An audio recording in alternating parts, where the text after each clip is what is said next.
Hello, good morning. I said good morning.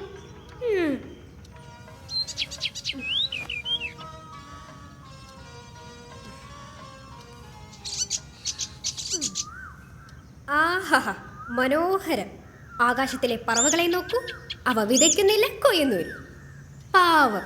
എന്നാൽ അവ ജനൽപ്പാളികളെ ചില്ലുകൾ കുത്തിപ്പൊട്ടിക്കാൻ ശ്രമിക്കുന്നു. പോടുന്നു.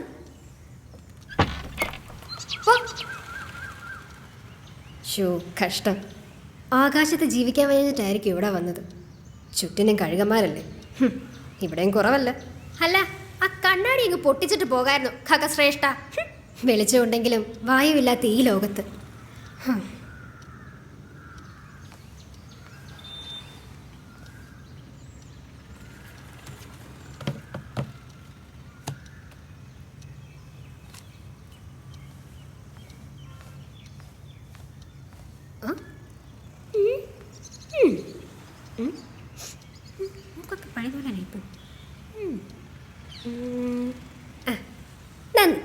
ദിവസവും ഞങ്ങൾ ജീവിച്ചിരിക്കുന്നു എന്നതിന്റെ തെളിവാണ് നീ. രാവിലെ എഴുന്നേറ്റാലുടൻ കണ്ണാടി നോക്കണമെന്ന് ഏത് മഹാനാണോ പറഞ്ഞത്? ഓർമ്മ നിൽക്കുന്നില്ല. ഇനി ഒരു മഹാനും പറഞ്ഞിട്ടില്ലേ? എങ്കിൽ ഞാൻ തന്നെ പറയാം. രാവിലെ എഴുന്നേറ്റാലുടൻ കണ്ണാടി നോക്കണം. അവയവങ്ങളെല്ലാം യഥാസ്ഥാനത്തുണ്ടോ എന്ന് ഉറപ്പ് വരുത്തണം. അഥവാ സ്ഥാനം മാറിയിട്ടുണ്ടെങ്കിൽ പിടിച്ച് യഥാസ്ഥാനത്ത് വെക്കണം. ഇപ്പോഴത്തെ കാലമല്ലേ, അവയവങ്ങൾ വല്ലതും നഷ്ടപ്പെട്ടിട്ടുണ്ടോ എന്ന് ചിന്തിക്കണം. താങ്ക് യു കണ്ണാടി സാറേ, താങ്ക് യു. ഓരോ ദിവസവും താങ്കളെ നോക്കുമ്പോൾ അംഗങ്ങളുടെ സ്ഥാനം മാറിയിട്ടുണ്ടോ എന്ന് നോക്കും. കുറച്ചു നാൾ കഴിഞ്ഞപ്പോഴൊരു തിരിച്ചറിവുണ്ടായത്. യാഥാർത്ഥ്യങ്ങളുടെ പ്രതിഫലനമല്ല കണ്ണാടിയിൽ കാണുന്നത്, മറിച്ച് പ്രതിഫലനങ്ങളുടെ യാഥാർത്ഥ്യമാണവ. ഓക്കെ.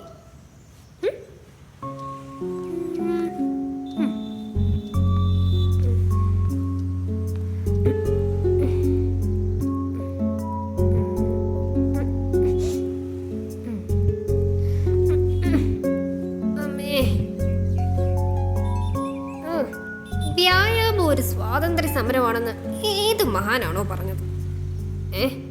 ഇനി അതും ആരും പറഞ്ഞിട്ടില്ലെങ്കിൽ എന്റെ തലയിൽ തന്നെ ഇരിക്കട്ടെ. പത്രത്തിന്റെ എഡിറ്റോറിയലിന് മേലെ കൊടുക്കാം. വ്യായാമം ഒരു സ്വാതന്ത്ര്യ സമരമാണ്. വിമല അലക്സാണ്ടർ. സ്വാതന്ത്ര്യ സമരത്തെ പറ്റി പറഞ്ഞപ്പോഴാണ് ഈ വീട്ടിലുള്ള സ്വാതന്ത്ര്യ സമര സേനാനിയെ പറ്റി ഓർത്തത്. അദ്ദേഹം എഴുന്നേറ്റിട്ടുണ്ടോ ആവോ?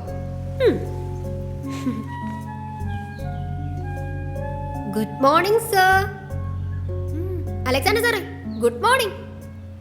Yes, good morning. സർ രാവിലെ കടുങ്കാപ്പി പാനം ചെയ്തിരിക്കുമെന്ന് വിശ്വസിക്കട്ടെ. ഫ്ലാസ്കിൽ കാപ്പി കരുതിയിരുന്നു പതിവ് പോലെ.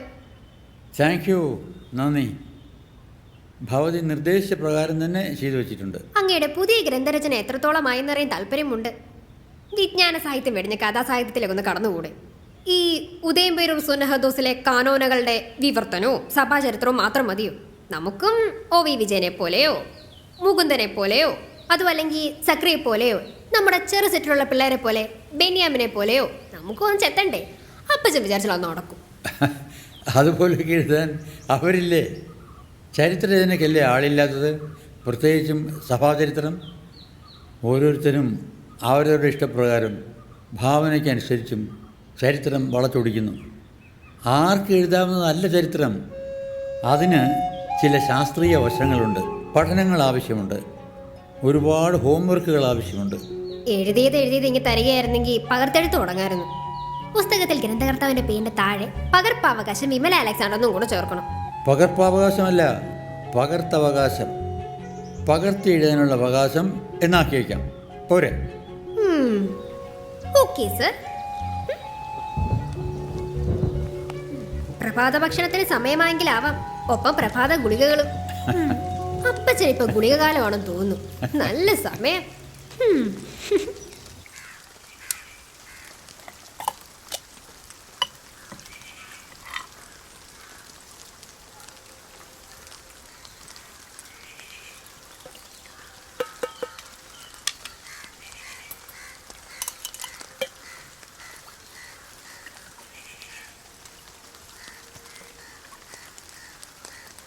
പാല് കൊണ്ടുവന്നത് ഇപ്പോഴാ, അതുകൊണ്ടാ ചായ വൈകിയത്. അതെ, നമുക്ക് അവൻ്റെ അവിടുത്തെ പാല് വാങ്ങലങ്ങ് നിർത്താം. പാതിക്ക് പാതി വെള്ളമാണെന്നേ. മാഡം അനമാഗസ്റ്റും വല്ലതും പറഞ്ഞു? ഓ പറഞ്ഞേ. ഈ കൊച്ചിന് വേറെ പണിയൊന്നുമില്ല. ഇന്ന് ഞായറാഴ്ചയാണെന്ന് അറിയാലോ. അറിയാമേ. ആ വിശുദ്ധ ദിവസത്തെ ശുദ്ധീകരിക്കുക എന്ന പ്രമാണം ഒരു ക്രിസ്ത്യാനിയായിട്ട് ഈ പെമ്പളമ്മയ്ക്ക് അറിഞ്ഞൂടാ. അറിയാമേ. എല്ലാ ദിവസവും പണി ചെയ്ത് ഞായറാഴ്ച ഒരു അല്പം വിശ്രമിക്കാമെന്നാ ഒരു മഹാൻ പറഞ്ഞിട്ടുള്ളത്. ഏത് മഹാനാണോ അങ്ങനെ പറഞ്ഞേ? ഒരുപാട് മഹാന്മാരുണ്ട്. അതിലേത് മഹാനെയാണോ പെമ്പളമ്മയ്ക്ക് വേണ്ടത്? അല്ല, ഈ മഹാന്മാരെ പറ്റി അറിഞ്ഞിട്ടെന്തിനാ? തക്കത്തിന് കിട്ടിയ ഒരു കല്യാണം കൂടി. കൊച്ചു ഗള്ളി. ആ, ഇപ്പോഴും മോശമല്ല. ഇനിയൊരംഗത്തിനൂടെ ബാല്യമുണ്ട്. മിടിക്ക്. ചായ കുടിച്ചാട്ടോ, ആറിപ്പോവും. വെളിയിലൊന്നും ഇറങ്ങി നിൽക്കരുത്. എന്തോന്നാ നിന്ന് പെറുപെറുക്കുന്നത്? ഓ പെറുപെറുത്തു. കുറച്ച് തന്നെ പറ, മനസ്സിലുള്ളത് ഒളിക്കാതെ പറയണം. അല്ല, ഞാൻ ഓർക്കുമായിരുന്നേ. എന്തോന്ന്? കൊച്ച് വെളിയിലൊന്നും ഇറങ്ങി നിൽക്കണ്ടെന്ന്. അതന്നെ. വിമാനത്തിൽ പോകുന്ന വല്ല സായിപ്പന്മാരും കണ്ടാലേ കൊച്ചിൻ്റെ തലയടിച്ചോണ്ട് പോകും. ഇത്രയും നല്ല ബുദ്ധിയുള്ള തല ആര് കണ്ടാലും മോഹിച്ചു പോവും. കോംപ്ലിമെന്റിന് നന്ദി. അല്ലല്ലല്ല, തലയോട്ടി അവരെടുത്ത് ഉമിക്കരി ഇട്ടു വെക്കും. തള്ളേ, നിങ്ങൾക്ക് എൻ്റെ തനി സ്വഭാവം അറിയത്തില്ല. ആ പോട്ട്. ഒന്നുമില്ലെങ്കിൽ ഞാനല്ലേ മൂത്തത്. 2 വയസ്സിനെങ്കിലും. 2 വയസ്സിനോ? ഓ, മിസ് എടത്വ അന്നമ്മാഗസ്റ്റും വന്നിരിക്കുന്നു. എൻ്റെ പൊന്നു മോളെ, പള്ളിയിൽ പോയിട്ടും വാ. നല്ലൊരു ഞായറാഴ്ച അല്ലയോ? ആണ്ടെ അങ്ങോട്ടും അല്ല, അവിടെ ആരാണ്ട് വിളിക്കുന്നു. ശരി, തൽക്കാലം ഞാൻ വിടകൊള്ളുന്നു. But I will come back as a thunder after the intermission. അയ്യോ, മറന്നുപോയി. ഷർട്ട് വളർത്തി പിഴപ്പിച്ചു. മോളെ, ഹായ് ആച്ചി കൊച്ചമ്മ, മാമി ഉണ്ടല്ലോ. നീ ഇപ്പൊ ഏത് ക്ലാസ്സിൽ? 7ാം ക്ലാസ്സിലാണ് പഠിക്കുന്നത്. ബിൻസിമോടെ മൂത്ത മോനാ. എനിക്കറിയാം. ഇരിക്കിരിക്കും. അച്ചായൻ എന്തിയ മോളെ? അകത്തുണ്ട്. ഇപ്പൊ എങ്ങനെയുണ്ട്? ആ, അതുപോലൊക്കെ തന്നെ ഇരിക്കുന്നു. കൊച്ചമ്മ എവിടെ പോയിച്ചു വരുവാ? ആ പറയാം. അതിനു മുമ്പ് ഇത്തിരി വെള്ളം കുടിക്കാൻ ഇങ്ങെടുത്തോ. അമ്മച്ചേ. ഓ, ഞായറാഴ്ച അല്ലേ, പള്ളിയിലേറ്റം വരെ പോകാമെന്ന് വിചാരിച്ചു. അവിടെ ചെന്നപ്പോ പോലീസുകാർ തടഞ്ഞു. അയ്യോടാ. മോളെ, ആ പള്ളി പ്രാർത്ഥന തടഞ്ഞു വെച്ചിരിക്കുവാ. അയ്യോ, അപ്പൊ കുർബാനയൊക്കെയോ? ആ, ആർക്കറിയാം. ഓരോ പരിഷ്കാരങ്ങളെ. എന്ത് പരിഷ്കാരം? വന്നേ മനുഷ്യനങ്ങ് മൃഗമായിക്കൊണ്ടിരിക്കുവാ. കൊച്ചമ്മ അങ്ങനെ അങ്ങ് മൃഗങ്ങളെ താത്തി കെട്ടുവൊന്നും വേണ്ട.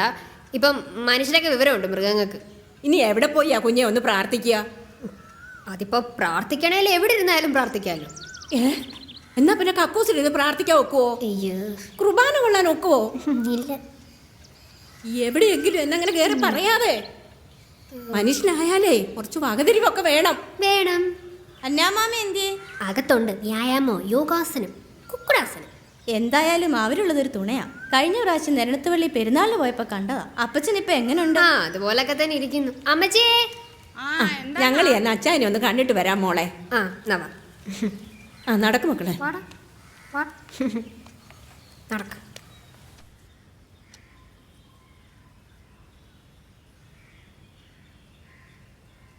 ആ, അച്ചായനെ കണ്ടിട്ട് ഒരുപാട് നാളായി. എല്ലാവരും സുഖമായിരിക്കുന്നല്ലോ. ഓ എന്തോന്ന് സുഖം. അതിയാനാണെങ്കിൽ നിന്ന് തിരിഞ്ഞ വേദനയാ. നടുവിന് പിടുത്തം. ഞാനുള്ളിടത്തോളം കാലം നോക്കാനും പിടിക്കാനും ആളുണ്ട്. അത് കഴിഞ്ഞാലോ ഭർത്താവ് മരിച്ച ഭാര്യയും ഭാര്യ മരിച്ച ഭർത്താവുമാണ് ലോകത്തിലേക്ക് ഏറ്റവും ദുരന്തം അനുഭവിക്കുന്നത്. പിന്നെ അവരെ നോക്കാനും പറയാനും ആരും ഉണ്ടാവില്ല. ഓരോന്നും നമ്മളൊന്നും ആഗ്രഹിച്ച് വിളിച്ചു വരുത്തി ജീവിക്കുന്നതല്ലല്ലോ. വരുന്ന അനുഭവങ്ങൾ സന്തോഷത്തോടെ സ്വീകരിക്കുക. മറ്റൊന്നും നമുക്ക് ചെയ്യാനാവില്ല. ഒരു കണക്കിന് പ്രായം ചെന്നവരെ പരിചരിക്കുന്നത് ഇമ്മിണി പാടാ. കൊച്ചു പിള്ളേരുടെ കൂട്ടാ മനസ്സ്. തൊടുന്നതിനും പിടിക്കുന്നതിനും എല്ലാം ദേഷ്യ. ശരിയാ, ഓരോന്നിനും ഓരോ കാരണങ്ങളും ഉണ്ടാകും. സില്ലി മാറ്റേഴ്സ് ആവും. അവരത് വലുതാക്കി പെരുപ്പിച്ചു കാണും. പലപ്പോഴും റിൻസിമയുടെ പപ്പ പറഞ്ഞതാ അവിടുത്തെ അപ്പച്ചനെ വല്ല വൃദ്ധസദനത്തിലും ആക്കാമെന്ന്. പിന്നെ നമ്മൾ പാരമ്പര്യമുള്ള കുടുംബക്കാരായോണ്ട്. അതിനെന്താ? അതിനൊന്നുമില്ല. എത്രയോ കുടുംബങ്ങളിലെ അപ്പന്മാരെ വൃദ്ധസദനങ്ങളിൽ ഏൽപ്പിക്കുന്നു. ഒരു കണക്കിന് നോക്കിയാൽ അവർക്കും അതാ സൗകര്യം. മരുന്നും ഭക്ഷണമൊക്കെ യഥാസമയം കിട്ടുമല്ലോ. എന്തെങ്കിലും അത്യാവശ്യം ഉണ്ടെങ്കിൽ നമുക്ക് അവിടെ ചെന്ന് കാണാമല്ലോ. ഒരു കണക്കിന് ഇതിപ്പോ ഒരു ഫാഷനായി മാറിയേക്കുക. മരിച്ചു കഴിഞ്ഞാൽ മോർച്ചറി വെക്കുന്ന പോലെ ഒരഭിമാന പ്രശ്നം. കഴിക്കാൻ വല്ലതായോ മോള്? എല്ലാം റെഡി അപ്പച്ചൻ. ആ കൊച്ചമ്മായി എന്നാ പിന്നെ നമുക്ക് ചെല്ലു വല്ലതും മോനെ. കഴിക്കാം. അപ്പച്ചൻ ഇനി കൂളിയും പത്രവാനൊക്കെ കഴിഞ്ഞ ഫോമിലാണ്. അത് ശരി. ആ ആ വാ മോനെ.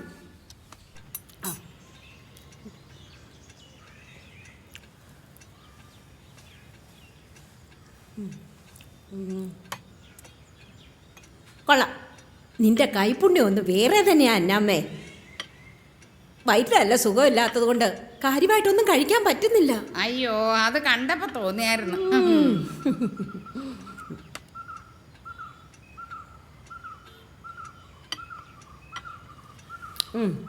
പോയി കൈ കഴുക. വേഗം കൈ കഴുകും മക്കളെ. നമുക്കേ ഇനി ഉച്ചയാകുമ്പോഴത്തേക്കേ ചിന്നമ്മയുടെ വീട്ടിൽ കൊണ്ടൊന്ന് പോയിട്ട് അങ്ങ് പോകാം.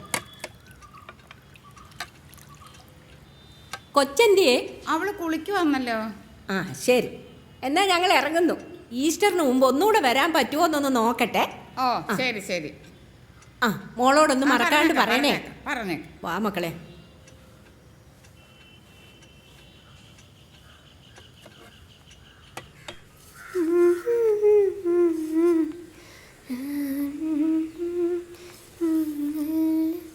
ഈ കണക്കിന് പോയാ ഇവിടെ കുളം തോണ്ടെന്ന് മട്ട. അല്ല എന്ത് സംഭവിച്ചു? അതിഥി സൽക്കാരം. അതിനെന്നെ അരിപ്പൊടിയൊക്കെ തീർന്നു. വേറെ ഇരിപ്പില്ല. ഇനി ഗോതമ്പ് പൊടി കൊണ്ട് പുട്ടുണ്ടാക്കാം. ആ ഏത്തപ്പഴം പുഴുങ്ങിയത് മുഴുവനും തീർന്നു.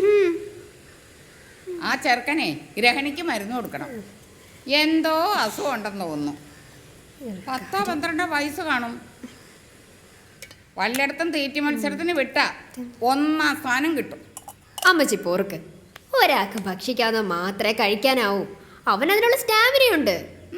സ്റ്റാമിന എന്തായാലും അപാര തീറ്റ തന്നെ. അപ്പച്ചൻ കേക്കണ്ട. ഓ, അപ്പച്ചൻ കേൾക്കാതിരുന്നാ മതിയല്ലോ. ബാക്കിയുള്ളവരുടെ കഷ്ടപ്പാട്. എന്നാ കഷ്ടപ്പാട്? കഷ്ടപ്പാട് മാത്രമോ? വേണ്ടേ, ഇനി ഇവിടെ സാറിന് കൊടുക്കാൻ പോലും ഒരു വകയില്ല. സാരമില്ല. എൻ്റെ കാര്യം കള. ഒരു കാന്താരി മുളകും ഇച്ചിരി ഉപ്പും ഉണ്ടെങ്കിൽ പഴങ്ങിനിയാണേലും മതി. പിന്നെ പഴങ്കഞ്ഞി കൂട്ടി അതുപോലെ അല്ലല്ലോ രോഗിയായ ഒരാൾക്ക് നല്ല രക്ഷ വേണ്ടായോ? അപ്പച്ചനുള്ളത് ഞാൻ എടുത്തു വെച്ചിട്ടുണ്ട്. കുറച്ച് കാലം കൂടെ ജീവിച്ചിരിക്കണ്ടായോ? ഓ ഞാൻ പറയാനുള്ളത് പറഞ്ഞെന്ന് മാത്രം.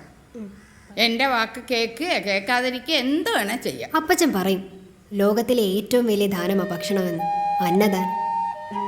സ്വീകരിക്കുന്നവൻ മതി എന്ന് പറയുന്നത് ഭക്ഷണത്തിന് മാത്രം. മോളെ ആഹാ, ഇങ്ങനെ ഇരുന്നാ മതിയോ? വയ്യ. പലപ്പോഴും തോന്നിയിട്ടുണ്ട് പതുക്കെ പതുക്കെ. മറ്റുള്ളവരെ എന്തിനാ ഇങ്ങനെ ബുദ്ധിമുട്ടിക്കുന്നതെന്ന്. അപ്പച്ചൻ അങ്ങനൊന്നും പറയാതെ. സ്വന്തമായി പ്രവർത്തിക്കാൻ കഴിയാതെ വരുമ്പോൾ രംഗം വിടുകയാണ് നല്ലത്. മറ്റുള്ളവർക്ക് ഒരിക്കലും ഒരു ബാധ്യതയാകരുത്. ഒരാൾ ഭാഗ്യവാനെന്ന് കരുതുന്നത് അയാളിങ്ങനെ ജീവിച്ചു എന്ന് കണ്ടല്ല, മറിച്ച് എങ്ങനെ മരിച്ചു എന്ന് കണക്കാക്കിയാണ്. അപ്പച്ചനുള്ളത് കൊണ്ടും പ്രത്യേകിച്ച് സ്വയം പ്രവർത്തിക്കാൻ കഴിയാത്തത് കൊണ്ടുമാണ് ഞാൻ ജീവിച്ചിരിക്കുന്നത് തോന്നുന്നു. അപ്പച്ചനെ പരിചരിക്കുന്നത് സന്തോഷമുള്ളൊരു തൊഴിലായി മാറിക്കൊണ്ടിരിക്കുകയാണ്. ചിലപ്പോഴെങ്കിലും ഞാൻ അറിയാതെ പ്രാർത്ഥിച്ചിട്ടുണ്ട് അപ്പച്ചൻ്റെ അസുഖം ഭേദമാകരുതേ എന്ന്. സ്വാർത്ഥതയാണ്.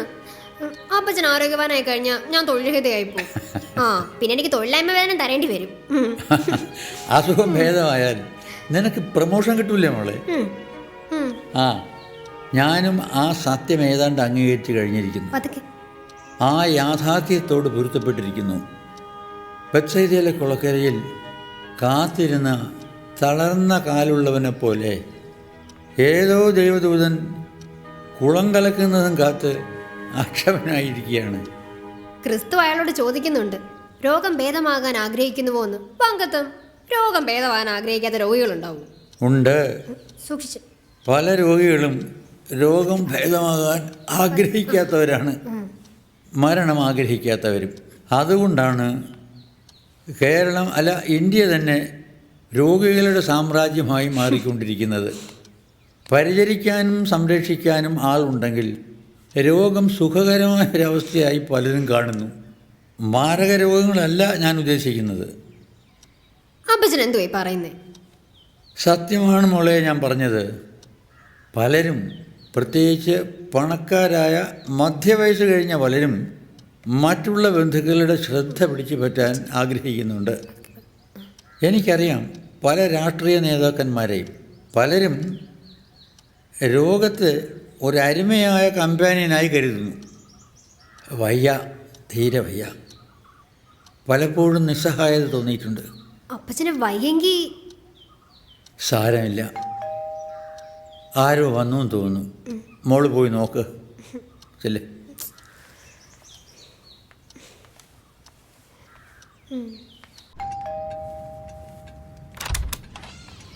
Good morning. What A pleasant surprise. തന്നെ ഒന്ന് അത്ഭുതപ്പെടുത്താന്ന് വിചാരിച്ചു. വിജയിച്ചു. ഞാൻ ശരിക്കും അത്ഭുതപ്പെട്ടു. അത്ഭുതം ഇത് മതിയോ? അയ്യേ, ഇതിനെ ബീബൽസം എന്നാ പറയാ. ദേ, എടോ, ആ. രാവിലെ കുളിയൊക്കെ കഴിഞ്ഞ് കാപ്പിയൊക്കെ കുടിച്ച് ഇങ്ങനെ ഇരുന്നപ്പോഴേ അപ്പോഴാ ഒരു ഉൾവിളി, തന്നെ ഒന്ന് കാണണമെന്ന്. അതിലേറെ അലക്സാണ്ടർ സാറിനോടൊന്ന് സംസാരിക്കാന്ന് വിചാരിച്ചു. കള്ളൻ. അപ്പച്ചന്റെ പേരും പറഞ്ഞ് ഇവിടെ വന്ന്. ആ. അയ്യേ, ഞാൻ അതിൽ നിന്നൊക്കെ വളരെ ഡിഫറെന്റാ മോളെ. ഓ, അറിയാമേ.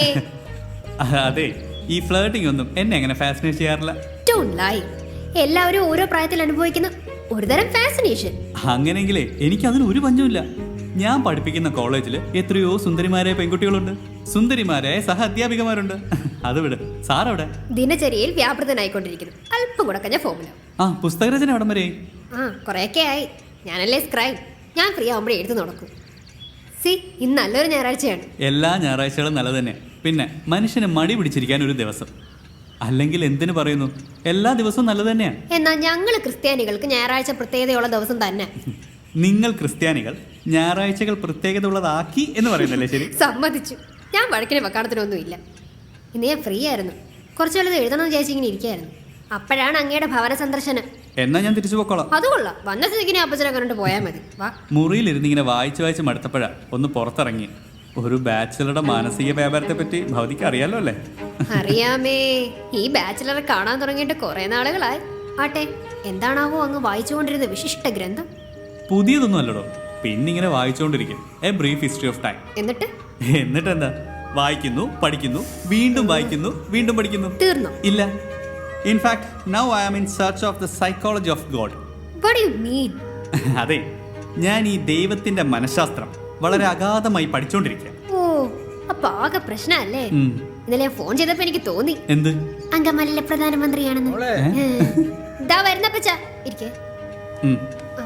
അതുവരെ പത്രം വായിച്ചോണ്ടിരിക്കും. നല്ല ചൂടുള്ള വാർത്തകളാ ദിവസവും. അതുപോലെ TV കാണിക്കുക, അതും ആവാം. ഓ ശരി മാഡം. ആയിക്കോട്ടെ. ആരോടോ സംസാരിക്കുന്ന കേട്ടു. അതൊരു മഹാത്മാവാണ്. അപ്പച്ചന്റെ ശിഷ്യനും ഫിസിസിസ്റ്റുമായ ശ്രീ പ്രദീപ് അവർകൾ. ആഹാ, പ്രദീപോ? എന്താ വിശേഷിച്ച്? വിശേഷമൊന്നും ഇല്ലാന്ന് പറയുന്നു. ഞാൻ കൂടുതലൊന്നും സംസാരിച്ചില്ല. ഇന്ന് കുറച്ച് എഴുതണമെന്ന് വിചാരിച്ചു. എഴുതണം. ഈ ഒഴിവ് ദിവസങ്ങളിൽ എനിക്ക് അപ്പച്ചനെ സഹായിക്കാൻ പറ്റും. ആ, ഇടയ്ക്ക് AC ബുക്സിൽ നിന്ന് വിളിച്ചിരുന്നു.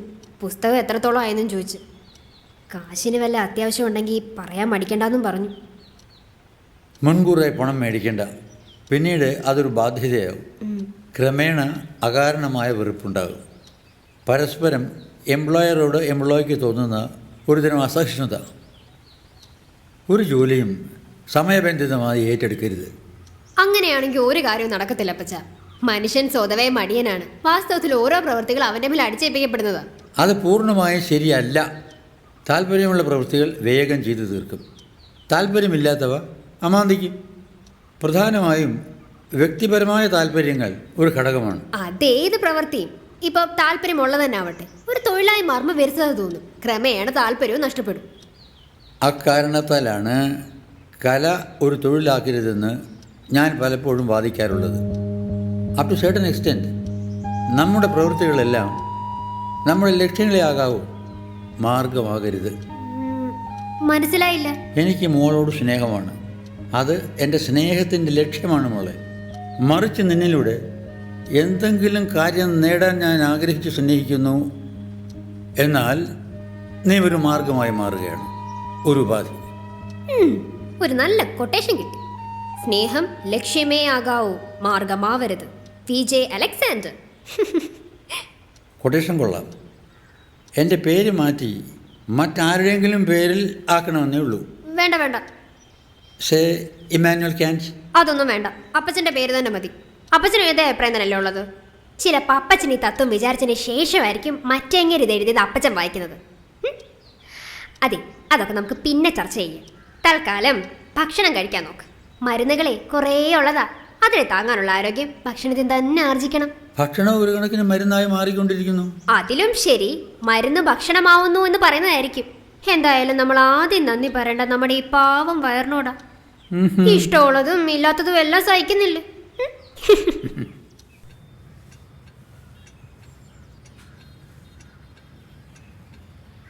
സാറിൻ്റെ കാര്യം ഞാനിവിടെ എപ്പോഴും പറയും. അതെന്താ അമ്മച്ചി ഇത്രമാത്രം പറയാൻ? സാർ ഒരു നല്ലവനാണെന്നും ദീനാനുകമ്പയുള്ളവനാണെന്നും ഒക്കെ. വളരെ നന്ദിയുണ്ട്. എന്നാൽ ഈ തെളിവുകളൊന്നുമില്ലാതെ ഇത്ര കൃത്യമായിട്ടൊരു പ്രസ്താവന ഇറക്കുന്നത് എങ്ങനെയാ? അയ്യോ, തെളിവ് ഞാൻ ഉണ്ടാക്കി തരാം. അല്ലെങ്കിൽ തന്നെ എന്നാത്തിനാ സാറേ ഈ തെളിവ്? സാറിന്റെ മുഖം കണ്ടാ അറിയത്തില്ലയോ? മുഖത്തെല്ലാം എഴുതി വെച്ചിരിക്കുക. മുഖം മനസ്സിന്റെ കണ്ണാടി എന്നാ പ്രമാണം. പിന്നെ ഞാനൊരു കാര്യം പറയാം. സാർ അതാ കൊച്ചിനോടൊന്നും പറയല്ലേ. സാറിനോടായതുകൊണ്ട് മാത്രം പറയുക. എന്തോ മനസ്സിനൊരടുപ്പം.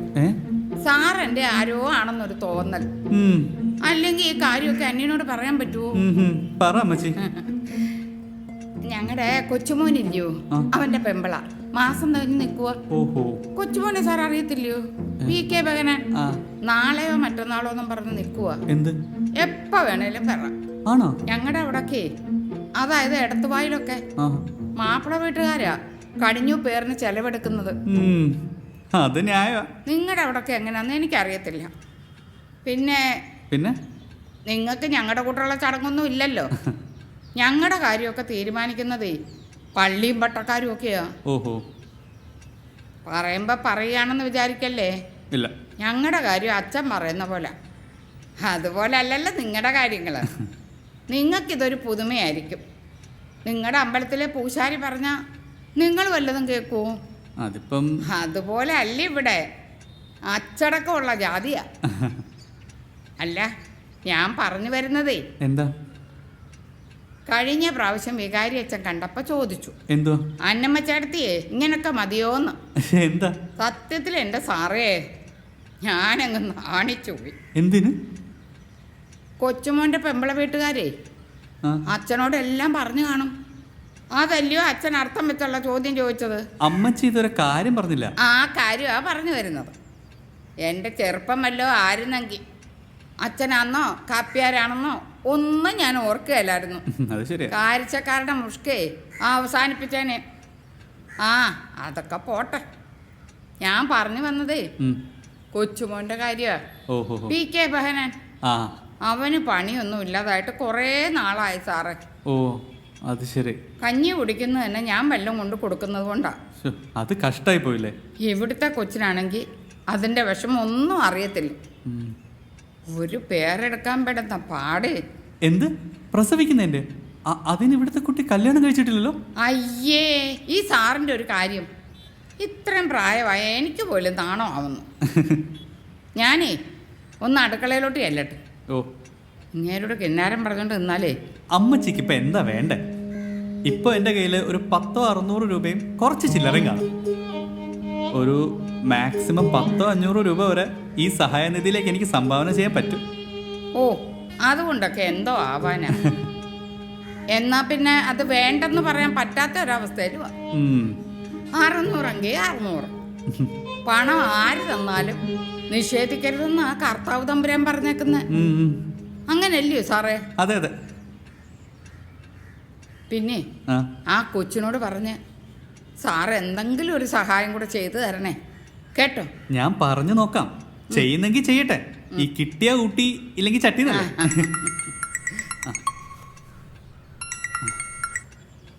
ഹലോ. എടാ, നീ എപ്പോ എത്തി? ഓക്കെ, നീ ഇങ്ങോട്ട് വാ. ആരോടെങ്കിലും ചോദിച്ചാൽ മതി, പറഞ്ഞുതരാം. അതെ, നമ്മുടെ ആമല്ലൂർ കവലയിൽ നിന്ന് 2 കിലോമീറ്റർ ഇടത്തോട്ട് വരണം. First left. അത് തന്നെ. അവിടെ വന്നിട്ട് ആരോട് ചോദിച്ചാലും മതി അലക്സാണ്ടർ സാറിൻ്റെ വീട് ഏതാന്ന്. നീ ഇങ്ങോട്ട് പോരെ, സാറിനെയും കാണാമല്ലോ. വിമലയുണ്ട്, ഗ്രാൻഡ് ഡോട്ടറാ. ശരി, ഓക്കെ. ഈ സ്ഥലത്തിൻ്റെ പേര് ആമല്ലൂർ എന്നല്ലേ? അതെൻ്റെ കൂട്ടുകാർ വരുന്നുണ്ട്. ആമല്ലൂർ തന്നെയാ. കൂട്ടുകാരൻ വരുന്നൊക്കെ കൊള്ളാം, വല്ലതും കഴിച്ചിട്ട് വരാൻ പറയണേ. ഇവിടെ വെച്ച് വിളമ്പ ഉണ്ടാക്കാനൊന്നും ആരുമില്ലെന്നേ. ശരി. പിന്നെ മറ്റേതുണ്ടെങ്കിൽ ഇനി തന്നേരെ. എന്ത്? വെച്ച് താമസിപ്പിക്കണ്ട. സാറ് തരാമെന്ന് പറഞ്ഞില്ലേ 600 രൂപ? അയ്യോ, അതെന്റെ കയ്യിലുള്ള ആകെ തുകയാ. അതെ, 600 രൂപയും കുറെ ചില്ലറ ഉണ്ടെന്നല്ലേ സാർ പറഞ്ഞേ? എനിക്കിപ്പോ പ്രായം കൂടുന്തോറും നല്ല ഓർമ്മയാ. ദേ, അതുപോലെ ഒരു അത്യാവശ്യം ആയതുകൊണ്ട് ചോദിച്ചു പോയതാന്നേ, വേറൊന്നും തോന്നല്ലേ. പിന്നെ എന്നെ പറ്റി കൂടുതൽ എന്തെങ്കിലും അറിയണമെങ്കിൽ ആ കുന്തിരിക്കപ്പള്ളിയുടെ അടുത്ത് ചെന്ന് ആരോടെങ്കിലും ചോദിച്ചാൽ മതി. അന്നമ്മ ആരാണെന്ന് അവിടെ ഉള്ളവർ പറഞ്ഞു തരും. അയ്യോ, ഞാൻ ഒന്നും ചോദിക്കാൻ പോകുന്നില്ല. അയ്യോ, 500 രൂപയോ? അതിന് തിരിച്ചു വയ്ക്കാൻ പേഴ്സിൽ നിന്ന് എടുത്തല്ലേ. ഊരിയ വാള ഒറേ തിരിച്ചിടുന്നത് ശൂരന്മാർക്ക് ചേർന്ന പണിയല്ല. എനിക്കാണെങ്കിൽ 100 അത്യാവശ്യം. അതെ, ഞാൻ ഈ കാശ് മേടിച്ച കാര്യം സാർ ആരോടും പറയില്ല എന്നെനിക്കറിയാം. അത്രയ്ക്ക് അല്പനൊന്നും അല്ല സാറേ. സാറ് വലത് കൈ കൊടുക്കുന്നത് ഇടത് കൈ അറിയരുതെന്നാ പ്രമാണം. എന്നാലും അറിയാതെ പോലും ഇവിടുത്തെ കൊച്ചിനോട് പറയരുത് കേട്ടോ. ഒരു വകതിരിവില്ലാത്ത പെണ്ണാണെന്നേ. എന്തെങ്കിലുമൊക്കെ കുണുകുണുകുണാന്ന് പറഞ്ഞുകൊണ്ടിരിക്കും. എനിക്കാണെങ്കിൽ അത് കേൾക്കുമ്പോൾ ചൊറിച്ചിൽ വരും. സർവാംഗം ചൊറിച്ചില്ല. ആ, ഞാൻ പോന്നു. അടുക്കള കയറി എന്തെങ്കിലും പെരുമാറിയില്ലെങ്കിലേ ഉച്ചക്കലത്തെ കാര്യം പോട്ടെ. ശരി ശരി. അപ്പടി നിറയാ. നമുക്ക് കൽപ്പിക്കാം. എന്തേ? ഓ, ആയിക്കോട്ടെ. Good morning sir. അയ്യോ, സോറി, അനുവാദം കൂടാതെ അകത്ത് വന്നത്. ഇറ്റ്സ് ഓൾ റൈറ്റ്, വരൂ. ഞാനെന്നാ പുറത്തിരിക്കാം സർ. ആ, കാത്തിരുന്ന് മുഷിഞ്ഞു കാണും. അല്ല, എൻ്റെ ഒരു ഫ്രണ്ട് വരുന്നുണ്ട്. അതിന് സാറ് പോണമെന്നില്ലല്ലോ. അല്ല, അനുവാദം കൂടാതെ ഞാനൊരു സാഹസം ചെയ്തു. ഞാനൊന്ന് അവരെ ഇങ്ങോട്ട് വിളിച്ചു. സാറിനെ ഒന്ന് കാണണമെന്ന് ഒരുപാട് ആഗ്രഹം പ്രകടിപ്പിച്ച ആൾക്കാരാണ്. കുറേ നാളായി പറഞ്ഞുകൊണ്ടിരിക്കുക. അവർ ഈ ചാനലിൽ നിന്നാണ്. പത്രക്കാരെയും ചാനലുകാരെയും ഒന്നും അപ്പത്തെ സാധാരണ എന്റർടൈൻ ചെയ്യാറില്ലെന്ന് അറിയാവുന്നതല്ലേ? അയ്യോ, ഇത് അങ്ങനൊന്നുമല്ല. സെൻസിബിൾ ആൾക്കാരാ. മാത്രമല്ല, അവരെ ചാനലിനെ റെപ്രസെൻ്റ് ചെയ്ത് വരുന്നവരല്ല, ഒരു വ്യക്തി എന്ന നിലയിൽ സാറിനെ കാണാൻ വരുന്ന. വ്യക്തിയും പ്രൊഫഷനെയും രണ്ടായി കാണാൻ എനിക്ക് കഴിയില്ല. വ്യക്തി വ്യക്തിയും പ്രൊഫഷനുമാണ്. അതൊന്നും ഉൾക്കൊള്ളാൻ എനിക്ക് കഴിയില്ല. ഇപ്പൊ തന്നെ ആ പ്രൊഫഷൻ ഇല്ലാത്ത പലരും, ഈ പട്ടാളക്കാർ തന്നെ ഇപ്പോഴും അവരുടെ റാങ്ക് വെക്കും. എനിക്കൊരു അമ്മാച്ചനുണ്ട്, ലെഫ്റ്റനന്റ് കേണൽ വള്ളിപ്പാക്കൻ എന്നാ ഇപ്പോഴും വെക്കുന്നത്. പണ്ട് പട്ടാളത്തിലായിരുന്നു, ലെഫ്റ്റനന്റ് കേണൽ. അതിപ്പോ നമ്മുടെ മേജർ രവി സംവിധായകനാണ്. In fact they deserve it. അത്തരമൊരു ഓണർ അവർക്ക് അതിനുള്ള അവകാശമില്ലേ?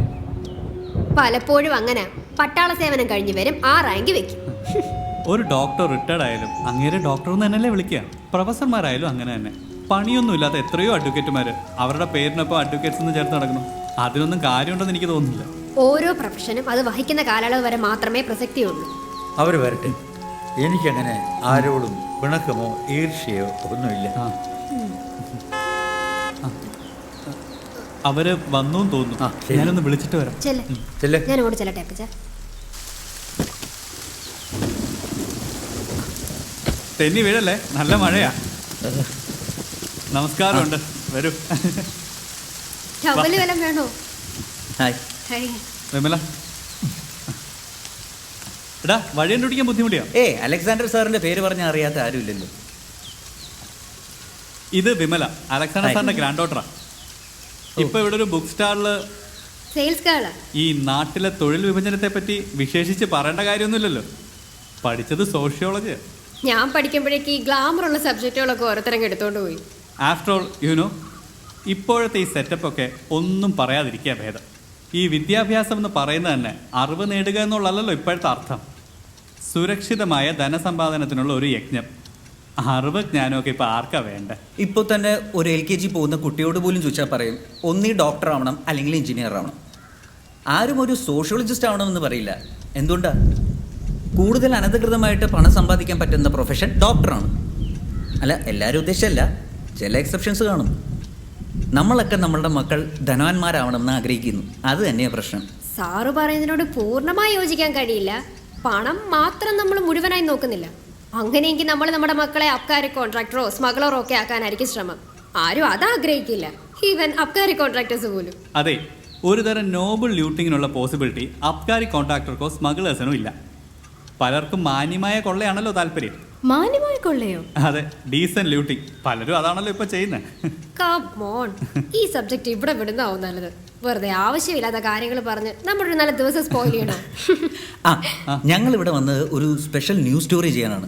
ഇവിടെ അടുത്തൊരാളുണ്ട്, ഒരു പെക്യൂലിയർ ക്യാരക്ടർ. എവിടെയാണ്? ടൗണിൽ നിന്ന് 4 കിലോമീറ്റർ പടിഞ്ഞാറോട്ട് പോകണം. അവിടെ ഒരാൾ വേരുകളിൽ നിന്ന് ഗാന്ധിജിയുടെ പ്രതിമകൾ മാത്രം ഉണ്ടാക്കുന്നു. ചിരട്ടയിലും ഉണ്ടാക്കുന്നുണ്ട് അത്ര. It's quite interesting. ഇതൊരു Thomas. He's known as Gandhi Thoma. മോൾ അറിയത്തില്ലയോ? നമ്മുടെ ഗാന്ധി തോമാ ചേട്ടൻ ജ്ഞാനായിക്കാരനാ. ശരിക്കും അങ്ങോട്ട് അറിയത്തില്ല. അയ്യോ, ഞങ്ങളൊക്കെ കേട്ടിട്ടുണ്ട്. ഗാന്ധി തോമ എന്ന് പറഞ്ഞാലേ ശരിക്കും അറിയത്തുള്ളൂ. കാവും ഭാഗത്തുനിന്നേ അഴിയടത്ത് ചിറയ്ക്ക് പോകുന്ന വഴിയാ. ഗാന്ധി തോമ ലോപിച്ച് ഇപ്പൊ ഗാന്ധി ഗാന്ധി എന്ന് എല്ലാരും വിളിക്കുന്നത്. അവരുടെ വീടിന്റെ മുൻവശത്തെ ബസ് സ്റ്റോപ്പിനെ ഗാന്ധിപ്പടി എന്നാ പേരിട്ടിരിക്കുന്നത്. ശരി.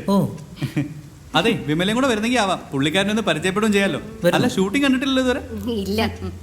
വിമലയ്ക്ക് എന്തുകൊണ്ട് അദ്ദേഹമായി ഒരു ഇന്റർവ്യൂ ചെയ്തുകൂടാ ഞങ്ങളുടെ ചാനലിന് വേണ്ടി? അയ്യോ, എനിക്ക് യാതൊരു പിടിയില്ലാത്ത ഫീൽഡാണ്. ഇങ്ങനെയൊക്കെയല്ലേ പരിചയപ്പെടേണ്ടത്. താൻ പോയെന്ന് റെഡി ആവാം, നമുക്ക് പോയിട്ട് വരാം. ഞാൻ അപ്പച്ചനോടൊന്ന് ചോദിക്കട്ടെ. ശരി. ഡാ, നീ ആ പഴയ ആള് തന്നെ, ഒരു മാറ്റവും തോന്നില്ല. പിന്നെ ഒരു ചെറിയ വ്യത്യാസമുള്ളത് തലയാട്ട് മാത്രം കുറച്ച് കൂടിയിട്ടുണ്ട്. പിന്നെ സംസാരത്തിലെ ഫ്രീക്വൻസി, ഓരോ മാനറിസംസ്. അല്ല, വേറെ എന്തെങ്കിലും പ്രത്യേകതകളുണ്ടോ? ഇല്ല. ഊണ് കഴിക്കുന്നുണ്ടെങ്കിൽ ഇപ്പൊ പറയണം, തയ്യാറാക്കാനാ. വേണ്ട മച്ചി, ഞങ്ങൾ പുറത്തുനിന്ന് കഴിച്ചോ. ശരി ശരി. ഇന്ന് ശരിക്കും സാറുമായിട്ടിരുന്ന് കുറേ കാര്യങ്ങൾ ഡിസ്കസ് ചെയ്യണമെന്ന് വിചാരിച്ചതാ. അതിനിടയ്ക്ക് കയറി ഒന്ന് തൊലച്ചില്ലല്ലോ കാശ്മീർ. എന്താ ഇത്ര കൂടുതൽ ചർച്ച ചെയ്യാൻ? വല്ല കല്യാണക്കാരുമാണോ? ആണെങ്കിൽ എപ്പോഴാ അവിടെ ഷൂട്ടിംഗ് തുടങ്ങുന്നേ? അവിടെ ഓൾറെഡി ക്രൂ എത്തിക്കാണും. പിന്നെ ഒന്ന് സെറ്റ് ചെയ്യണം. മിക്കവാറും ഊണ് കഴിഞ്ഞിട്ടേ തുടങ്ങും. എന്നാ ഞാൻ അവിടേക്ക് എത്തിയേക്കാം. കുറച്ച് പണിയുടെ ബാക്കിയുണ്ട്. വിമലയും കൂടെ വാ, നമുക്ക് ഒരുമിച്ച് ഭക്ഷണമൊക്കെ കഴിച്ചിട്ട് പോവാം. ഭക്ഷണം കഴിക്കുന്നല്ലോ പ്രധാനം. ഞാനങ്ങ് എത്തിയേക്കാം. എന്നാ ശരി, നമുക്ക് പോവാം. അല്ല, സാറിന് അസുഖര്യം ഇല്ലെങ്കിൽ അദ്ദേഹത്തെ കൂടെ ഒന്ന് കണ്ടിട്ട്. അത് വരൂ. വാ സാർ. വരൂ. ഇത് ശരത്ത്. നമസ്കാരം. ഒരു കോൺട്രവേഴ്സൽ ഫിഗറാ. നമ്മുടെ ഭരണവർഗത്തിന്റെ എല്ലാ കുംഭകോണങ്ങളും പുറത്തുകൊണ്ടുവന്ന ആളാ. അതുകൊണ്ട് ഒരുപാട് പേരുടെ ശത്രുത ഉണ്ടായി. കഴിയുന്നിടത്തോളം ശത്രുത ഏറ്റുവാങ്ങും. ഒരു പ്രായം കഴിഞ്ഞാൽ പിന്നെ അതിനൊന്നും കഴിഞ്ഞെന്ന് വരില്ല. ഈ അലേർട്ട്നെസ് ഒക്കെ പോവും. ക്രമേണ എസ്റ്റാബ്ലിഷ്മെൻറ്റിൻ്റെ ഭാഗമാവും. അല്ലെങ്കിൽ നിശബ്ദൻ നിർവികാരൻ. അഴിമതിക്കും അനീതിക്കുമെതിരെ നിശബ്ദനാവുക എന്ന് പറഞ്ഞാൽ അതിനെ അംഗീകരിക്കുന്നതിന് തുല്യമാണ്. ഇപ്പോഴേ ഉച്ചത്തിൽ പറയാനുള്ള ത്രാണി ഉണ്ടാവൂ. ആവുന്നത്ര ഉച്ചത്തിൽ പറയാൻ കഴിയുന്ന കാര്യങ്ങൾ എല്ലാം പറയും.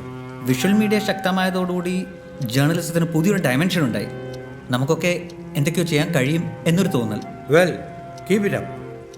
നമ്മുടെ ആറ്റിറ്റ്യൂഡിൻ്റെ പ്രശ്നമാണ്. നമ്മുടെ അപ്രോച്ച്, ദാറ്റ് ഇസ് ഇമ്പോർട്ടൻസ്. അപ്പച്ചനൊന്നും പറയണ്ട അപ്പച്ച. ഇവരൊക്കെ അപ്പച്ചൻ പറഞ്ഞതിനടുത്ത് ദുർവ്യാഖ്യാനം ചെയ്ത് വേറെ രീതിയിലാക്കും. മതി നിങ്ങൾക്ക് അനുവദിച്ച സമയം കഴിഞ്ഞു. നമുക്കിന്ന് ഇറങ്ങാം. ശരി, ആയിക്കോട്ടെ. പോയിട്ട് വരാം. ദേ വേഗം വന്നേക്കണേ. ഓ, ഉത്തരവ്. ശരി സാർ. ഇന്നത്തെ എഴുത്തെല്ലാം അങ്ങനെ തീർന്നു എന്ന് പറയാം. അതല്ല അപ്പച്ച, ഇന്ന് കുറച്ചുകൂടെ എഴുതാം. ഇന്നിനി വയ്യമുള്ളത്.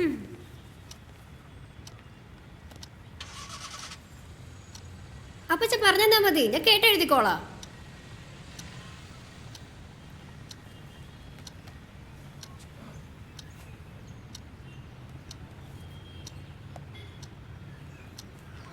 അപ്പച്ച തന്നെയല്ലേ പറഞ്ഞേ മടി പിടിച്ചിരുന്ന ഒന്ന് നടക്കുകയല്ലെന്ന്. ഓടുമ്പോ നടക്കാൻ തോന്നും, നടക്കുമ്പോ നിൽക്കാൻ തോന്നും, നിൽക്കുമ്പോ ഇരിക്കാൻ തോന്നും, ഇരിക്കുമ്പോ കിടക്കാനും തോന്നും. ആ നാശമാ നോക്കേ. അഞ്ചുപ്പതാ ഇതുവരെ എഴുതിന്റെ ലാസ്റ്റ് പാരഗ്രാഫോട്ട് ഞാൻ വായിക്കാം. കേരളത്തിലെ ജനസംഖ്യയിൽ 18% അതിലധികമോ ഉള്ള ക്രൈസ്തവരെ പൊതുവെ 3ആയി വിഭജിച്ചിരിക്കുന്നു.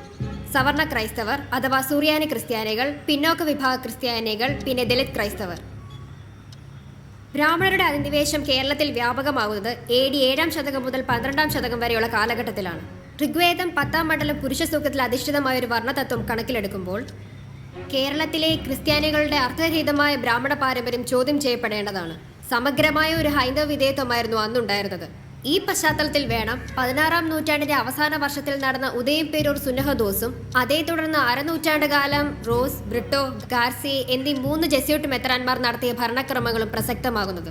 1599 ജൂൺ 20-ാം തീയതിയാണ് സുന്നഹദോസ് ആരംഭിച്ചത്. അന്നത്തെ ആ വിപ്ലവകരമായ മാറ്റത്തെ ഉൾക്കൊള്ളാതെ അതിനെ ഇല്ലായ്മ വരുത്തുവാനുള്ള ഇന്നത്തെ ചരിത്രകാരന്മാരുടെ ശ്രമം അർഹിക്കുന്ന അവജ്ഞയോടെ തള്ളിക്കളയേണ്ടതാണ്. പുലിക്കുന്നേലിൻ്റെ ഒരു പ്രസ്താവന ഇവിടെ കോട്ട് ചെയ്യുന്നത് നന്നായിരിക്കും. എഴുതിക്കോ.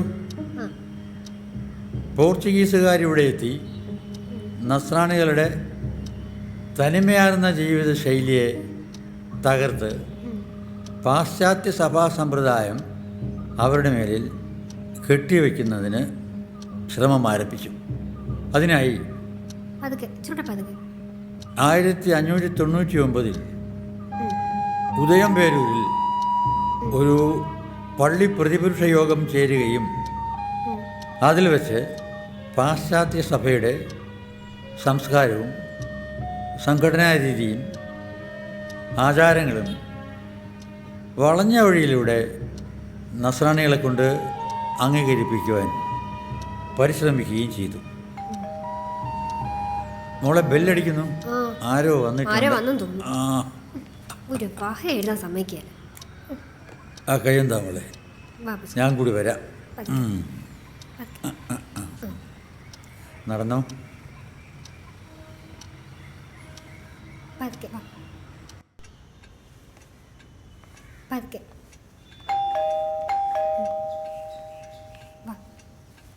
അപ്പച്ചനെ വിട്ടിരുന്നോ? ഞാൻ പോയി നോക്കിച്ച് വരാം. ഇവിടെ ഇരിക്കാം അപ്പച്ചൻ.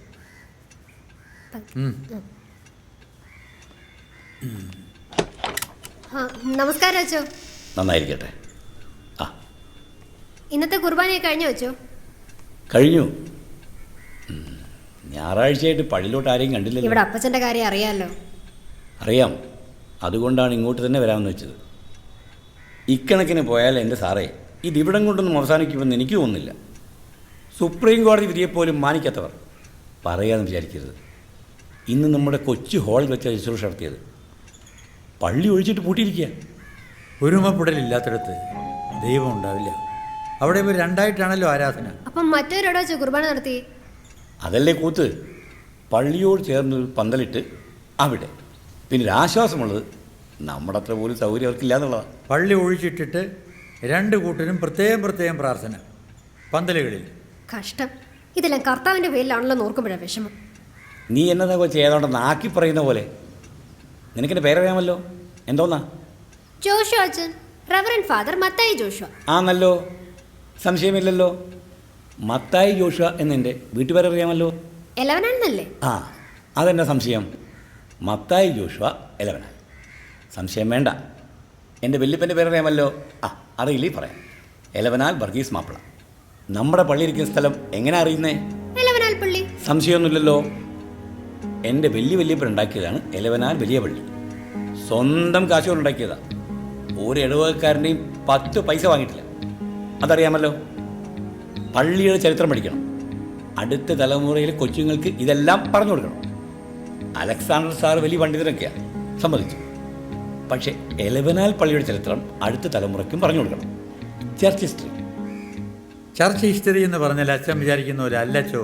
That is something else. അതെന്നാ വേണമെങ്കിലാകട്ടെ സാറേ. എൻ്റെ വല്യപ്പനുണ്ടാക്കിയ പള്ളി ചൊല്ലാൻ എന്നെ അനുവദിക്കില്ലെന്ന് പറഞ്ഞാൽ ദണ്ണമുണ്ട് സാറേ. അച്ഛൻ്റെ വല്യപ്പച്ചൻ അത് അവിഭക്ത സഭയ്ക്ക് കൊടുത്തതാ. കാലാകാലങ്ങളായി അത് അധികാരം കൈമാറി വരുന്നു. സാറ് ഇതൊരുമാതിരി വല്ലാണ്ടൊക്കെ പറയുന്നു. പണ്ട് നമ്മുടെ സ്ഥലം ചൈനക്കാർ പിടിച്ചപ്പോൾ നമ്മൾ നമ്മുടേതെന്നും അവർ അവരുടേതെന്നും പറയുന്ന സ്ഥലം എന്ന് പറഞ്ഞ പോലെ ആയിപ്പോലെ സാറേ. നമ്മൾ യുദ്ധം ചെയ്യുന്നതെല്ലാം നമ്മുടെ പള്ളിക്ക് വേണ്ടിയാണ്. കാത്തോലിക്കോസ് എന്ന വാക്കിൻ്റെ അർത്ഥം സാർവത്രിക പിതാവ് എന്നാണ്. എന്ന് വെച്ചാൽ എല്ലാവരെയും പരിരക്ഷിക്കുന്ന, എല്ലാവരുടെയും സംരക്ഷണ ചുമതലയുള്ളയാൾ. പാത്രിയാർക്കീസ് എന്ന് വെച്ചാൽ പൊതുവിൻ്റെ ആൾ എന്നർത്ഥം പറയാം. എല്ലാവർക്കും വേണ്ടപ്പെട്ട, എല്ലാവരുടെയും പ്രതിനിധി എന്നാണ് അർത്ഥം. ഈ പേരുകളൊക്കെ അർത്ഥവത്തായിരുന്നു. അതിനെ നമ്മളായി വികൃതമാക്കരുത്. എന്താ ചെയ്യുക? ഇപ്പൊ വാദി പ്രതിയായ മട്ട ക്ലിമീസ് തിരുമേനി എന്താ പറഞ്ഞത്? ഈ ക്ലീമീസ് എന്നാൽ എന്താ അപ്പച്ചാർത്ഥം? മുന്തിരിവള്ളി. എന്തോന്ന്? അതെ, മുന്തിരിവള്ളി. ക്ലീമീസ് എന്ന വാക്കിൻ്റെ അർത്ഥം മുന്തിരിവള്ളി എന്നാണ്. യൂലിയോസ് തിരുമേനി സമാധാനത്തിൻ്റെ മാർഗമാണ് പറഞ്ഞത്. സാറിൻ്റെ പാരമ്പര്യം എന്ന് വെച്ചാൽ ഞങ്ങളുടെ കൂടെ. അതൊക്കെ ശരിയാ. പക്ഷേ ദൈവത്തിൻ്റെ പേരിൽ കലഹം ഉണ്ടാക്കുന്നത് അംഗീകരിക്കാനാവില്ല, അത് ആര് തന്നെ ആയാലും. സാറിനിപ്പോൾ ഒരാൾ ഇങ്ങനെയൊക്കെ പറയാന്ന് വെച്ചാൽ ഞാനെന്താ മറുപടി പറയാ? ഏത് ഇപ്പോഴും സാറിന് ആദരിക്കുക കുരിശുതൊട്ടി സബ് കമ്മിറ്റിയിൽ ഞാൻ പറഞ്ഞു വരിക. സഭാകവി എന്നൊരു സ്ഥാനം സാറിന് തരും. സ്ഥാനമാണല്ലോ പ്രധാനം. അതൊന്നും വേണ്ട. സഭാകവി അതൊരാൾക്ക് നേരത്തെ കൊടുത്തിട്ടുണ്ടല്ലോ, CP ചാണ്ടി സാറിന്. ഞാൻ അതിനൊന്നും അർഹനല്ല. ഇനിയും കൊടുക്കണമെന്ന് നിർബന്ധമാണെങ്കിൽ വള്ളത്തോളിനോ കൊട്ടാരത്തിൽ ശങ്കുണിക്കോ കൊടുക്കാമല്ലോ. സഭാകവി അല്ലെങ്കിൽ സാഹിത്യ നിപുണൻ അല്ലെങ്കിൽ കലാകോവിദൻ, അതുമല്ലെങ്കിൽ കലാതിലകം. ഇതെന്താ വല്ല യുവജനോത്സവം മറ്റോ ആണോ കലാതിലകവും കലാപ്രതിഭയൊക്കെ കൊടുക്കാൻ? കലാവിശാരദൻ അല്ലെങ്കിൽ കവിതിലകൻ. അതിനെപ്പറ്റും കവിതയൊന്നും എഴുതിയിട്ടില്ലല്ലോ കവിതിലകനാവാൻ. സാറിന് വേണമെങ്കിൽ ഇനിയാണെങ്കിലും ഒക്കുമല്ലോ. ഇനി അത്യാവശ്യത്തിന് സാറിന് 1-2 കവിത വേണമെങ്കിൽ ഞാൻ എഴുതരില്ലേ? അല്ല, സാറിനെ പോലെ ഒരു ഇൻ്റർനാഷണൽ ഫിഗറിനെ നമ്മുടെ മാതൃയുടെ വക ഒന്ന് ആദരിച്ചില്ലെങ്കിൽ ഞങ്ങൾക്കല്ലേ അതിന് നാണക്കേട്. സാർ അറിഞ്ഞാണല്ലോ, പള്ളിയുടെ വകയായി ഒരു കുരിശുതൊട്ടി ഉണ്ടാക്കാൻ പോകുന്നു. അവിടെ ഒരെണ്ണം ഓൾറെഡി ഇല്ലേ? അതവരുടെ അല്ലേ. വീതം വെപ്പ് കഴിഞ്ഞപ്പോൾ കൂട്ടോത്ര ഉണ്ണുണ്ണി സാറ് അവരുടെ പക്ഷം ചേർന്നില്ലേ. ഇവിടുത്തെ കമ്മിറ്റിയുടെ തീരുമാനം അതിനേക്കാൾ ഉയരത്തിൽ ഒരു വലിയ കുരിശടിയാണ് പ്ലാൻ ചെയ്തിരിക്കുന്നത്. സാറൊന്ന് നേരെ നിന്നാൽ മതി, കാശ് ഞങ്ങൾ ഇടയ്ക്കൊള്ളാം. ചെറുസെറ്റ് പറയുന്നത് അവർ മമ്മൂട്ടിയെയോ മോഹൻലാലിനെയോ കൊണ്ടുവന്ന് ഒരു സ്റ്റാർ നൈറ്റ് നടത്തി അവിടെ വെച്ച് സിനിമാ താരങ്ങൾ സാറിന് കവിതിലകം സ്ഥാനം തരും. മോളെ ഭക്ഷണം എടുത്തു വയ്ക്കേ. അന്നാമേ. എന്തോ അമ്മച്ചി, എന്നാ അച്ഛനും കൂടെ വാ കഴിക്കാം. ഓ, എനിക്ക് നോമ്പാ, 3 മണി കഴിഞ്ഞേ കഴിക്കത്തുള്ളൂ. അപ്പം ഞാനും ഇറങ്ങുക. സാർ ഒന്നുകൂടി അന്നാലോചിക്കും. ശരി അച്ഛൻ.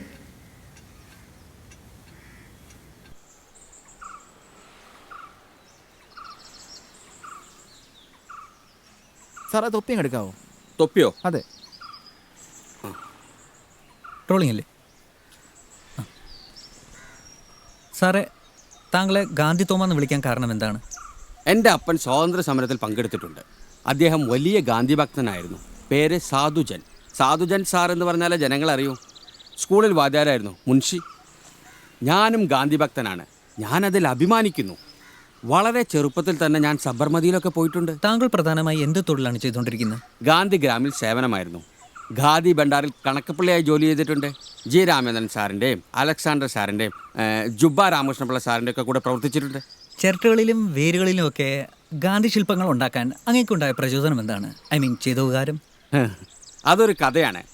ഒരു ദിവസം ഞങ്ങളുടെ വീടിൻ്റെ പടിഞ്ഞാറ് വശത്തൊരു മരക്കുറ്റി നിന്നിരുന്നു. സത്യം പറഞ്ഞാൽ ഞാൻ മൂത്രമൊഴിക്കാൻ പോയതാണ്. അവിടെ വെച്ച് പെട്ടെന്ന് ആ മരക്കുറ്റി എൻ്റെ ശ്രദ്ധയിൽപ്പെട്ടു. മുഴയും താഴ്ചയുമുള്ള ആ ഉപരിതലം ഞാൻ ഏറെ നേരം ശ്രദ്ധിച്ചു. അപ്പോൾ എനിക്ക് തോന്നി, മഹാത്മജി ദണ്ഡിയാത്ര നടത്തുന്ന രൂപം ആ മുഴകളിലുണ്ടെന്ന്. ഉപ്പു സത്യാഗ്രഹത്തിന് പോകുന്ന ആ രംഗം ഞാൻ കോരിത്തെരിച്ചുപോയി. അതായിരുന്നു എൻ്റെ ആദ്യത്തെ പ്രചോദനം. പിന്നീട് എവിടെ മുഴയൻ കുറ്റികൾ കണ്ടാലും ഞാനത് ഗാന്ധി പ്രതിമകളാക്കി മാറ്റും. അങ്ങ് മറ്റാരെയും ശ്രദ്ധിക്കാതെ ഗാന്ധിജിയുടെ രൂപത്തിൽ മാത്രം ശ്രദ്ധിക്കാനുള്ള കാരണം എന്താണ്? എനിക്ക് തോന്നുന്നു ഗാന്ധിയുടെ ശില്പങ്ങൾ ഉണ്ടാക്കുന്നതാണ് മറ്റ് ശില്പങ്ങൾ ഉണ്ടാക്കുന്നതിനേക്കാൾ എളുപ്പമുള്ള കാര്യമെന്ന്. ഏത് മുഴയും മഹാത്മാവിൻ്റെ രൂപത്തിന് പെട്ടെന്ന് വഴങ്ങിത്തരും.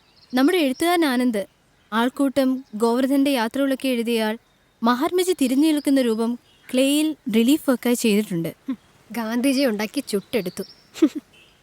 മരക്കുറ്റിയിൽ മറ്റു രൂപങ്ങളൊന്നും താങ്കൾ ശ്രമിച്ചിട്ടില്ലേ? ഉണ്ട്. ചിലപ്പോൾ ക്രൂശിതനായ യേശുവിൻ്റെ രൂപം ഞാൻ മരക്കുറ്റിയിൽ ഉണ്ടാക്കിയിട്ടുണ്ട്. അല്പം റിസ്ക്കാ. പിന്നീട് ഒരിക്കൽ ഞാൻ വാഗമണ്ണ് പോകുമ്പോൾ അത് ഈ പറഞ്ഞതുപോലെ മൂത്രമൊഴിക്കാനായി റോഡ് സൈഡിൽ ഇറങ്ങിയതാ. ജീപ്പിലായിരുന്നു യാത്ര. അവിടെ ഒരു മരക്കുറ്റി കണ്ടു. എബ്രഹാം ലിങ്കൻ്റെ മുഖച്ചായ ഉണ്ടായിരുന്നു. ശകല മിനുക്കുമണികൾ ചെയ്താൽ താനീ എബ്രഹാം ലിങ്കൻ. ചുരുക്കി പറഞ്ഞ ഓരോ മരക്കുറ്റിയിലും ചിരട്ടയിലും ഒക്കെ നമുക്ക് മഹാത്മാക്കളെ കാണാം, അല്ലേ? അതെ, 100% ശരിയാണ്. ഓരോ മരക്കുറ്റിയിലും ഓരോ മഹാത്മാവ് ഒളിച്ചിരിക്കുന്നു. നാം ഷേപ്പ് ചെയ്തെടുത്താൽ നല്ലൊരു പീസാക്കി മാറ്റാം. പിന്നെ ഞാനൊരു രഹസ്യം പറയാം.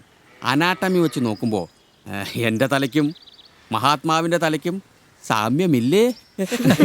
അത് ശരിയാ. ശരി, മതിയല്ലോ. ഇത് ഊരിക്കോട്ടെ. ഇനി നമുക്ക് സ്റ്റുഡിയോ ഒന്ന് കാണാം. സ്റ്റുഡിയോ എന്നൊന്നും പറയാൻ പറ്റില്ല, എന്നാലും വരും. കേരളത്തിൽ ഗാന്ധിജിക്ക് ഈ ഡിമാൻഡില്ല. അതെയോ? പിന്നെ ചുമ്മാ കൊടുത്തങ്ങ് വാങ്ങിക്കൊണ്ട് പോയിക്കോളും. നമ്മുടെ ആൾക്കാരല്ലേ? ഓ, കാശ് കൊടുത്താരും വാങ്ങാറൊന്നുമില്ല, കുറവാ. It's quite അപൂർവ. interesting. നല്ല ഭംഗിയുണ്ട്. ഇതെന്താ സാർ? ഇത് ചെസ്സിലാണ്. ഇതാണ് ഒരു ബേസിക് ടൂൾ എന്ന് പറയുന്നത്. ഇത് വെച്ചിട്ടാണ് അധികം വർക്കുകളും ചെയ്യുന്നത്. ഓ ശരി. ഇത് വെച്ച് ഷേപ്പ് ചെയ്യാൻ ഇത് സമയം പിടിക്കും. ഇത് സ്ക്രാപ്പ് ചെയ്തെടുക്കണം. ആ അപ്പൊ ഇത് കഴിഞ്ഞിട്ട് polish ചെയ്തെടുക്കുമായിരിക്കും അല്ലേ? സാൻഡ് പേപ്പർ വെച്ചത്. ഓ ശരി ശരി. ആഹാ. മാറ്റ് ഫിനിഷിംഗ് എല്ലാം മാറ്റ് ഫിനിഷാ. ഗുളിക കഴിക്കണ്ടേ?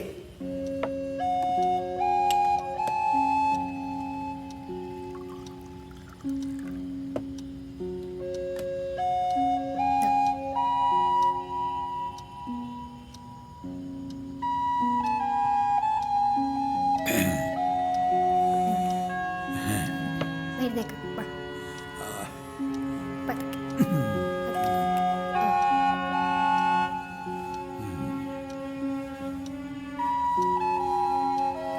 പതുക്കെ നടക്ക് അപ്പച്ചി.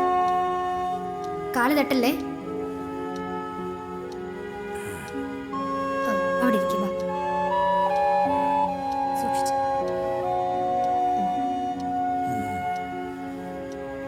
പതുക്കെ ഇരിക്കേ.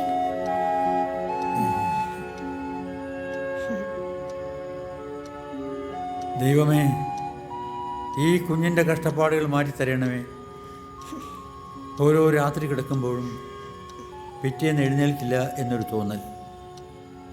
രാവിലെ ഉണർന്നു കഴിയുമ്പോഴാണ് അറിയുന്നത് മരിച്ചിട്ടില്ല എന്നുള്ളത് തന്നെ. അപ്പച്ചനെ മറ്റൊന്നും പറയാനില്ലേ? അല്ല മോളെ, ഓരോ ഉറക്കവും മരണത്തിൻ്റെ റിഹേഴ്സലുകളായി എനിക്ക് തോന്നിയിട്ടുണ്ട്. ഒരു പ്രാർത്ഥനയേ ഉള്ളൂ, ആരെയും കഷ്ടപ്പെടുത്താതെയുള്ള ഒരു വിടവാങ്ങൽ. ബാൻ കൺകെട്ടെന്നോ എന്തോ മറ്റോ ആണെന്ന് തോന്നുന്നു അതിന് പറയുന്നത്. സുഷുപ്തി മരണം. അപ്പച്ചൻ പോയ പിന്നെ എനിക്കാരാ? ഞാൻ ഒറ്റയ്ക്കാവില്ലേ? പക്ഷേ യാഥാർത്ഥ്യം അംഗീകരിക്കണ്ടേ? എൻ്റെ വേദന നിന്നെക്കുറിച്ച് മാത്രമാണ്. സ്ത്രീകൾക്ക് ജീവിക്കാൻ പറ്റാത്ത ഒരു സൊസൈറ്റിയായി മാറിക്കൊണ്ടിരിക്കുകയാണ്. ഒരു ഉത്തരവാദിത്വമുള്ള ഒരാളെ നിന്നെ ഏൽപ്പിച്ചു കഴിഞ്ഞാൽ ആശ്വാസമായി. അശുഭചിന്തകൾ പാടില്ല. പോസിറ്റീവായി മാത്രം ചിന്തിക്കുക. നാളെ ചെയ്യേണ്ട പ്രവർത്തികളെ പറ്റി ഇന്നേ പ്ലാൻ ചെയ്യും.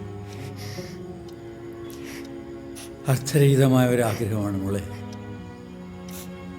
ഇനി ഈ ജന്മത്ത് ആരോഗ്യത്തോടെ എഴുന്നേറ്റ് നടന്ന് കർമ്മനിരതനാകാൻ സാധിക്കുമെന്ന് എനിക്ക് തോന്നുന്നില്ല. നമുക്കെല്ലാം ദൈവത്തെ സമർപ്പിച്ച് ആശ്വസിക്കാം അപ്പച്ചൻ. ജീവിതത്തിൽ ധാരാളം ദുഃഖങ്ങൾ അനുഭവിച്ചിട്ടുള്ളവനാണ് ഞാൻ. എന്ന് വെച്ചാൽ കംഫർട്ട് ഇല്ലാത്ത അവസ്ഥ. എന്നാലും എന്നെ ഏറെ അലട്ടുന്നത് നിന്റെ കാര്യത്തിലാണ്. എൻ്റെ കാര്യം കളാം. ഞാൻ എങ്ങനെയെങ്കിലൊക്കെ അങ്ങ് ജീവിക്കും. വായിരം തമ്പ്രാൻ ഇരയും തരും. എന്നെപ്പോലെ ഒരാൾ പറയാൻ പാടില്ലാത്തതാണ്, എന്നാലും പറയുന്നു. എൻ്റെ ഒരു ആഗ്രഹം, അത് സാക്ഷാത്കരിക്കാൻ സാധിക്കുമെന്ന് അറിയില്ല. ഒരു കണക്കിന് നോക്കിയാൽ ബാലിശമായ ഒരാഗ്രഹമാണ്. നമുക്കൊരിക്കലും അവകാശം കാണിക്കാൻ കഴിയാത്തത് നമ്മുടെ തന്നെ ഡെഡ് ബോഡിയോടാണ്. എങ്കിലും ഒരു സ്വാർത്ഥത.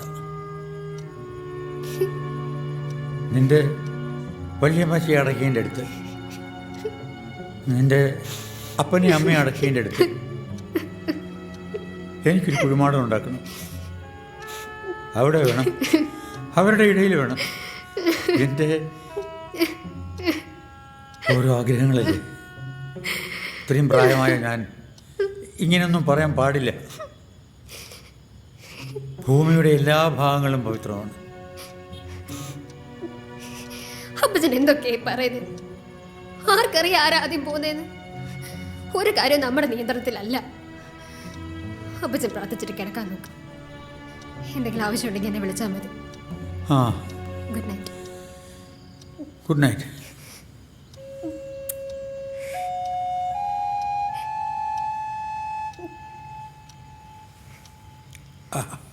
കിടക്ക. ആ, ഇതാരെന്ന് മനസ്സിലായോ? മനസ്സിലായി. ഇതേതാ നമ്പര്? ഞാൻ ഫീഡ് ചെയ്തിരിക്കുന്ന വേറെ നമ്പറാണല്ലോ. അല്ല, എന്തു പറ്റി ഭയങ്കര മൂഡ് ഓഫ്? ആ, ഒരു സീരിയസ് മൂഡായിട്ടിരിക്കണേ? ഏയ് അങ്ങനൊന്നുമില്ല. എൻ്റെ മോളെ, നിന്റെ ശബ്ദം കേട്ടാൽ എനിക്ക് മനസ്സിലാവും നിന്റെ മുഖത്തിൻ്റെ ഭാവം എന്താണെന്ന്. എന്തോ ഒരു പ്രശ്നം നിന്റെ മനസ്സിൽ കിടന്ന് ഇങ്ങനെ അലട്ടുന്നുണ്ട്. എനിക്ക് നിന്നെ അറിയാവുന്നല്ലോ, മറ്റാർക്കും അറിയില്ലല്ലോ. ഞാനും അപ്പച്ചനും കൂടി കുറേയേറെ നേരം മരണത്തെക്കുറിച്ച് സംസാരിച്ചു. അടിപൊളി, നല്ല ഫെൻറ്റാസ്റ്റിക് സബ്ജക്റ്റ്. അതെ, ഈ തമറ്റോളജി എന്ന് പറഞ്ഞാൽ എനിക്ക് ഭയങ്കര ഇൻട്രസ്റ്റ് ഉള്ള കാര്യമാണ്. അതിങ്ങനെ സംസാരിച്ചുകൊണ്ടിരുന്ന സമയം പോകുന്നതേ അറിയത്തില്ല. ഇത് പട പേടിച്ച് പന്തളത്തി എന്നവ പന്തവും കൊളുത്തി പടാന്ന് പറഞ്ഞ പോലായി. ആ വിഷയത്തിൽ നിന്ന് മാറാൻ വേണ്ടി ഞാൻ സാറിനോട് സംസാരിച്ചത്. ഇതിപ്പോൾ അതിൻ്റെ താത്വിക വിശകലനം ചെയ്ത് നാളെ നമുക്ക് നേരിട്ട് കാണുമ്പോൾ സംസാരിക്കാം. Okay, sweet dreams.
ചോറായോ?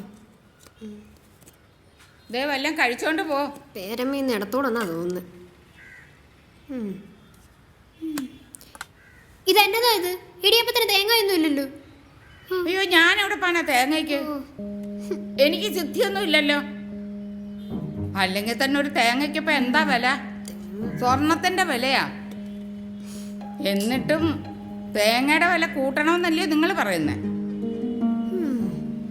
ഒരു ഇത്രയുള്ള ചള്ളു തേങ്ങയ്ക്ക് ഇപ്പൊ എന്താ വില? കേരളത്തിലെ കർഷകരെ കണക്കിലെടുക്കുമ്പോൾ അവരുടെ ഉപജീവനമാണ് എണ്ണക്കുരു. നമ്മളെ പോലെ തേങ്ങ വാങ്ങുന്നവർ കേരളത്തിൽ ന്യൂനപക്ഷമാണ്. അക്കാരണത്താൽ തന്നെ ഭൂരിപക്ഷ അഭിപ്രായം മാനിച്ച് ഇന്നാട്ടിലെ ഇടത്തരം കർഷകരുടെ അഭിപ്രായം മാനിച്ച് വില കൂടുതലിന് തേങ്ങ വാങ്ങാൻ നാം സന്നദ്ധത പ്രകടിപ്പിച്ചേ മതിയാവൂ.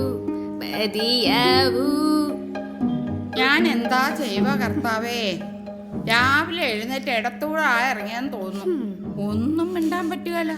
ഉടനെ അതെ കയറി പിടിച്ചോളും. എന്നെങ്ങനെ നന്നാവുന്ന? പണത്തിന്റെ മൂല്യശോഷണത്തെ പറ്റി മനസ്സിലാവാത്തൊരു തലമുറയോട് പറഞ്ഞിട്ട് എന്താ ഫലം? നിങ്ങളുടെ കാലത്തെ ചേക്ക് ചിലപ്പോൾ ഞാൻ ഇനി ഒരേ വിലയിലായിരിക്കും. ആ താരിപ്പ് വെച്ച് ഇന്നത്തെ വില കരുതി വിലയിരുത്തരുത്. മനസ്സിലായേ? ഓ, മനസ്സിലായേ. ഓ, എൻ്റെ പൊന്നും മോള് പോയാട്ടെ. ചക്കരയല്ലേ? ഈ നാക്കില്ലെങ്കിൽ എൻ്റെ കൊച്ചിനെ വല്ലവരും പിടിച്ചോണ്ട് പോയേനെ. അപ്പച്ചന് മരുന്ന് കൊടുത്തോ കൊച്ചാ? അതെല്ലാം കൊടുത്തു. ഇനി ഉച്ചയ്ക്ക് ഊണ് കൊടുത്താൽ മതി. ആ, പിന്നെ ഇടയ്ക്ക് ചായ ചോദിച്ചില്ലെങ്കിലും കൊടുക്കണം. മനസ്സിലായോ? ആ, മനസ്സിലായി. മനസ്സിലാകാത്തത് മനസ്സിലായി എന്ന് പറയുമ്പോൾ മനസ്സിലായത് കൂടെ അങ്ങ് മനസ്സിലാകാതെ പോകും. മനസ്സിലായോ? അയ്യടാ, ഇതെന്നാ കുതിരോട്ടം പപ്പു പറയുന്ന പോലെ പറയുന്നേ? നീ ആരാന്ന് നിനക്കറിയത്തില്ലെങ്കിൽ നീ എന്നോട് ചോദിക്കുക, ഞാൻ പറഞ്ഞുതരാം നീ ആരാന്ന്.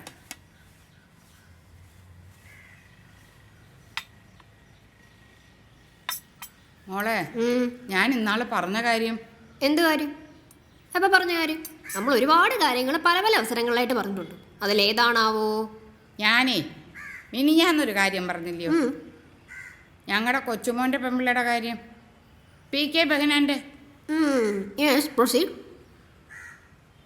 അടുത്ത ആഴ്ച പ്രസവിക്കുന്ന ഡോക്ടർ പറഞ്ഞേക്കുന്നത്. നമ്മളായിട്ട് വല്ലതും കൊടുക്കണ്ടായോ?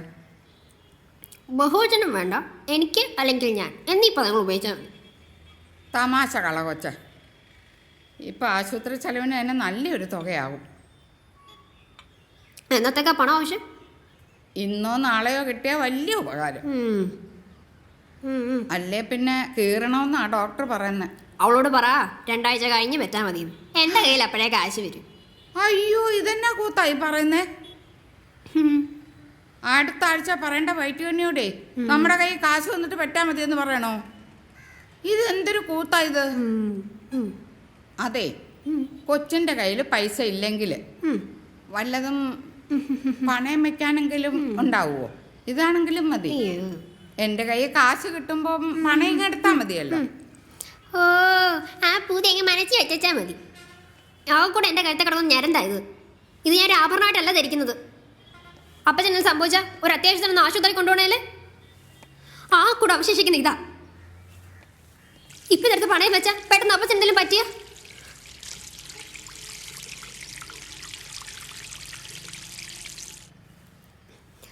അത് പോട്ടെ. ഞാൻ നിങ്ങൾക്ക് എത്ര രൂപ ശമ്പളം തരുന്നുണ്ട്? ശമ്പളം എന്തിനാ എന്നെ കൊണ്ട് ഇതൊക്കെ പറയിപ്പിക്കുന്നേ? അല്ല, പറയാൻ വെച്ചേ പൊതുജനമൊന്ന് അറിയട്ടെ. അത് എന്തായാലും 10,500 രൂപ കൂടുതലുണ്ടല്ലോ. ശരിയാണല്ലോ. ആ, കൃത്യമായിട്ട് എല്ലാ മാസവും തരുന്നുണ്ടല്ലോ. ഇനി 10-15 കൊല്ലം കഴിയുമ്പോൾ അന്നത്തെ പിള്ളേർ വിചാരിക്കും, അയ്യോ കഷ്ടം, പാവം, അവർക്ക് വെറും 10,000 രൂപയിലും ശമ്പളം കൊടുക്കുന്നുള്ളൂ എന്ന്. ഞാൻ പുറത്തോട്ടൊന്ന് ഇറങ്ങിയാൽ മതി, മിനിമം 15,500 രൂപ എനിക്ക് ശമ്പളം കിട്ടും. കൊത്തിക്കൊണ്ട് പോകാൻ ഇഷ്ടം പോലെ ആൾക്കാരുണ്ട്. അയ്യേ, കൊത്തിക്കൊണ്ട് പോകാൻ പറ്റിയൊരു ചളുക്ക്. ദേ, ആ ഗാന്ധി തോമച്ചേട്ടന്റെ മുമ്പിൽ അങ്ങ് പോയി നിൽക്കല്ലേ.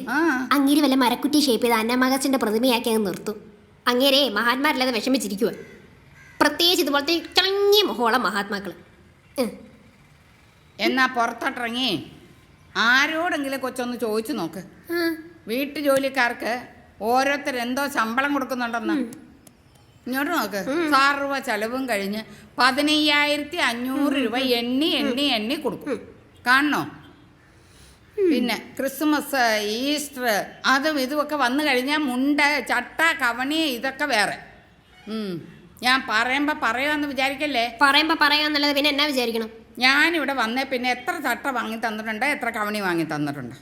വലിയ വില കൂടിയതൊന്നും വേണ്ട, വല്ല കോറത്തുണി ആയാലും മതിയായിരുന്നു. കൊച്ചൊന്ന് പറ. മഹതിയായ അന്നമാഗസ്റ്റിനെ, അമ്മച്ചി, നിങ്ങൾക്ക് പ്രതിമാസം 10,300 രൂപ കൃത്യം തരുന്ന ഈ മുതലാളിയുടെ, ഈ എംപ്ലോയിയുടെ ശമ്പളം എത്രയെന്നറിയണ്ടേ? ഈ പാവ സെയിൽസ് ഗേളിന് കിട്ടുന്ന ശമ്പളം? ഫോർ യുവർ കൈൻഡ് ഇൻഫർമേഷൻ ഞാനങ്ങ് പറയുക, പ്രതിമാസം എൻ്റെ ശമ്പളം വെറും 8,000 രൂപ മാത്രം. മനസ്സിലായോ? പിന്നെ ചീത്തവിളി ഫ്രീ അലവൻസ്. പിന്നെ ഇങ്ങനെയൊക്കെ എങ്ങനെ കഴിയുന്നെന്നായിരിക്കും വിചാരിക്കുന്നത്. അതുമല്ലേ, അതിനിപ്പോൾ ഞാൻ എന്നാ വേണമെന്നായിരിക്കും.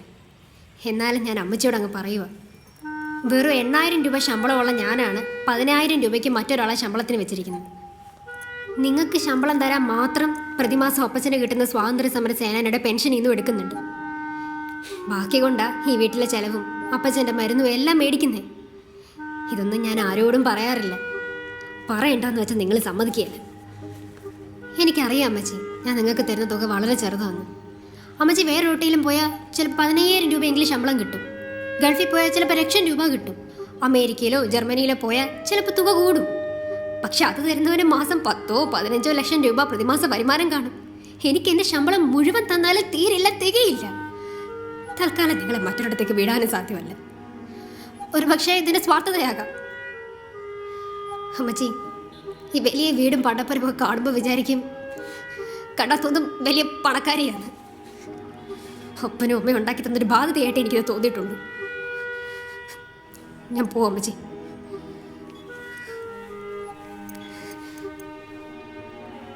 അമ്മച്ചി, നമ്മുടെ എല്ലാം പ്രശ്നങ്ങളായിട്ട് തന്നെ അവശേഷിക്കുകയാണ്. ഏത് ഗവൺമെൻറ് വന്നാലും ഏത് ഭരണാധികാരി വന്നാലും നമ്മുടെയൊക്കെ അവസ്ഥ ഇത് തന്നെ. അർഹതയുണ്ടെന്ന് നമ്മൾ ധരിക്കുന്ന ജോലിയോ അതുമല്ലെങ്കിൽ ആഗ്രഹിക്കുന്ന മിനിമം വരുമാനമോ ഒന്നും നമുക്കൊന്നും കിട്ടത്തില്ല. എന്തെങ്കിലും ആവശ്യമുണ്ടെങ്കിൽ ഫോൺ ചെയ്താൽ മതി. പിന്നെ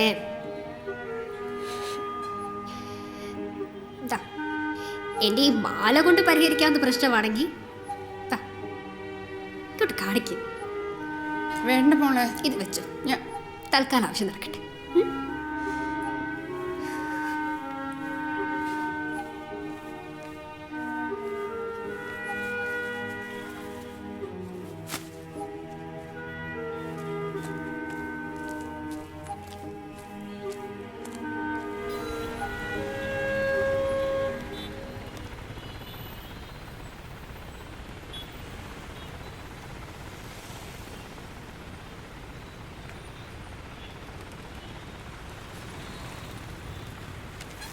ആഹാ, നീ ഇവിടെ എന്തെടുക്കുക?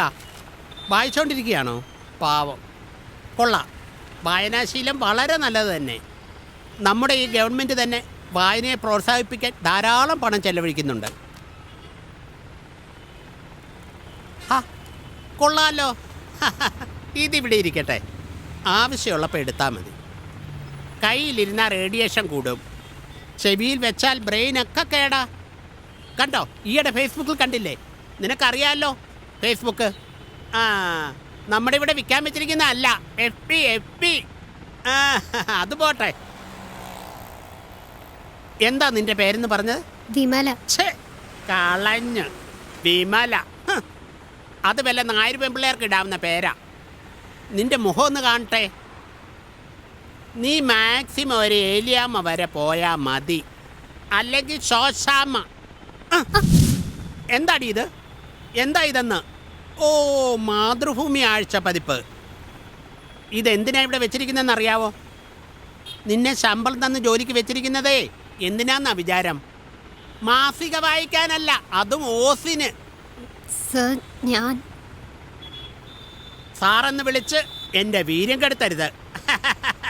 അല്ലേലും തിരുവിതാംകൂർക്കാർക്കുള്ള വിളിയാണ് സാറേന്ന്. ഞാൻ നിന്നെ ഏത് ക്ലാസ്സിലടി പഠിപ്പിച്ചിട്ടുള്ളത്? ഓ, ഒരു താറ് വന്നിരിക്കുന്നു. ഏതലവലാതിക്കും വിളിക്കാം താറ്. പിരിച്ചുവിടാൻ വയ്യാത്തതുകൊണ്ട് വെച്ചോണ്ടിരിക്കുക. സ്വയം പിരിഞ്ഞു പോകാമെന്ന് വെച്ചാൽ നന്നായിരുന്നു. എന്ത് പറഞ്ഞാൽ ഈ നാണം കെട്ടുള്ള രാജിവെച്ച് പോവുകയല്ല. കഷ്ടം. ഛേ, അമ്മമ്മേ, ആ ഫോൺ ഇങ്ങോട്ട് തന്നെ. ഫോൺ എന്ത് ഓ, അത് ഫോൺ ഇങ്ങോട്ട് എന്താ?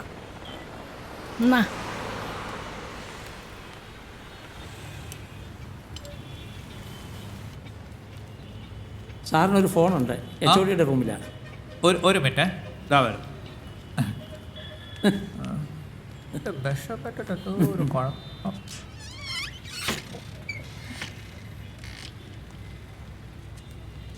ഓരോരുത്തർ പറഞ്ഞപ്പം ഇത്ര കൂടുതലാണെന്ന് ഞാൻ വിചാരിച്ചില്ല. Sorry sir. ഹലോ. എന്ത് പറ്റി? ശബ്ദമൊക്കെ മാറിയിരിക്കുന്നല്ലോ. ഒരു മിനിറ്റ്, ഒരു സെക്കൻഡ്. ഇത് ഇളകുന്നില്ലതാ. ഓ, പറഞ്ഞോ വിമല, അത് ഞാൻ തന്നെ. പറഞ്ഞോ. എനിക്ക് അത്യാവശ്യമായിട്ടൊന്ന് കാണണം. ഞാനിപ്പോൾ അടുത്ത ഷോപ്പിൽ നിന്നാണ് വിളിക്കുന്നത്. എൻ്റെ മൊബൈൽ ഫോൺ ആ മുതലാളി പിടിച്ചു വെച്ചേക്കുമോ. വളരെ അർജൻറ്റായി ചില കാര്യങ്ങൾ സംസാരിക്കാനുണ്ട്. Very important. അപ്പോൾ എന്നാൽ നമുക്ക് ആഫ്റ്റർനൂൺ കാണാം. As early as possible. ഞാൻ കടന്ന് കുറച്ച് നേരത്തെ ഇറങ്ങാം. ശരി. പ്രദീപൻ ഇന്ന് ഇൻവിജിലേഷൻ ഇല്ലേ?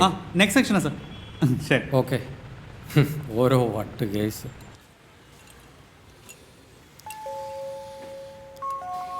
ഇതിപ്പോൾ പല പ്രാവശ്യമായി ഈ ഹറാസ്മെൻറ്റ്. ഈയിടെ ഒരു സ്വാതന്ത്ര്യ സാഹിത്യം വായിച്ചു, പുള്ളിങ് യുവർ ഓൺ സ്ട്രിങ്സ്.